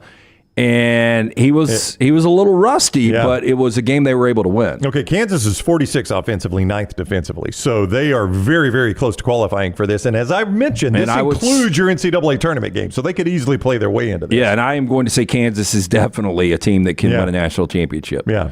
I would put Baylor as a team that can win a national championship. Baylor is 77th defensively. They're about what Alabama is. Alabama and Baylor are a lot alike. 4th offensively, 77th defensively. I got to tell you this, though. Going into this tournament, I would rather, and Kentucky was a prime example of this. Well, maybe not a prime example because they've got so many great athletes, but it goes back to effort. Like if you're a good offensive team, I think you can get defense right quicker than you can get offense right. Kentucky, 82nd defensively. That's their problem. Oh, by the way, I think Kentucky, I know this is going to sound crazy, I think they could win a national championship. Well, you heard Stephen Pearl. If you did not, you can go get it on demand.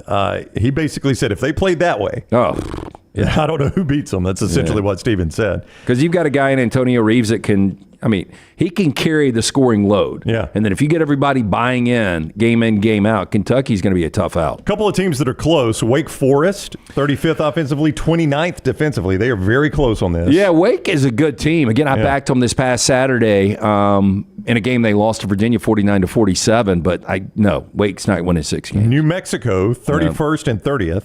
No. But they're very close to qualifying for this, but I'm with you. I don't think they can win it.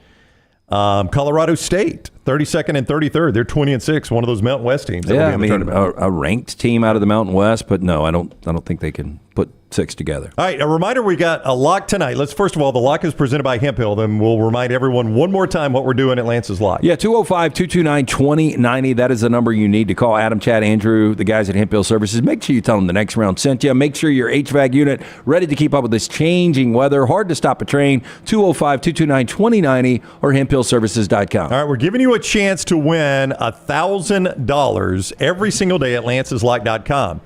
If you follow lanceslock.com on TikTok, we're going to release a video in the morning that tells you which game. Tonight, it's UConn and Creighton in Omaha. All you got to do is comment with the winner and the score. You just pick a winner and the score. At random, we're going to select 5 people out of the comments. If you're one of those 5 and you get the score right, we're giving you $1,000. There is no risk to you. None whatsoever. Lance's Lock on TikTok is where you do that. You can get all the plays at lanceslock.com. Thank you for joining us for the next round. Hope you have a great day. We'll see you on Wednesday at 9 a.m.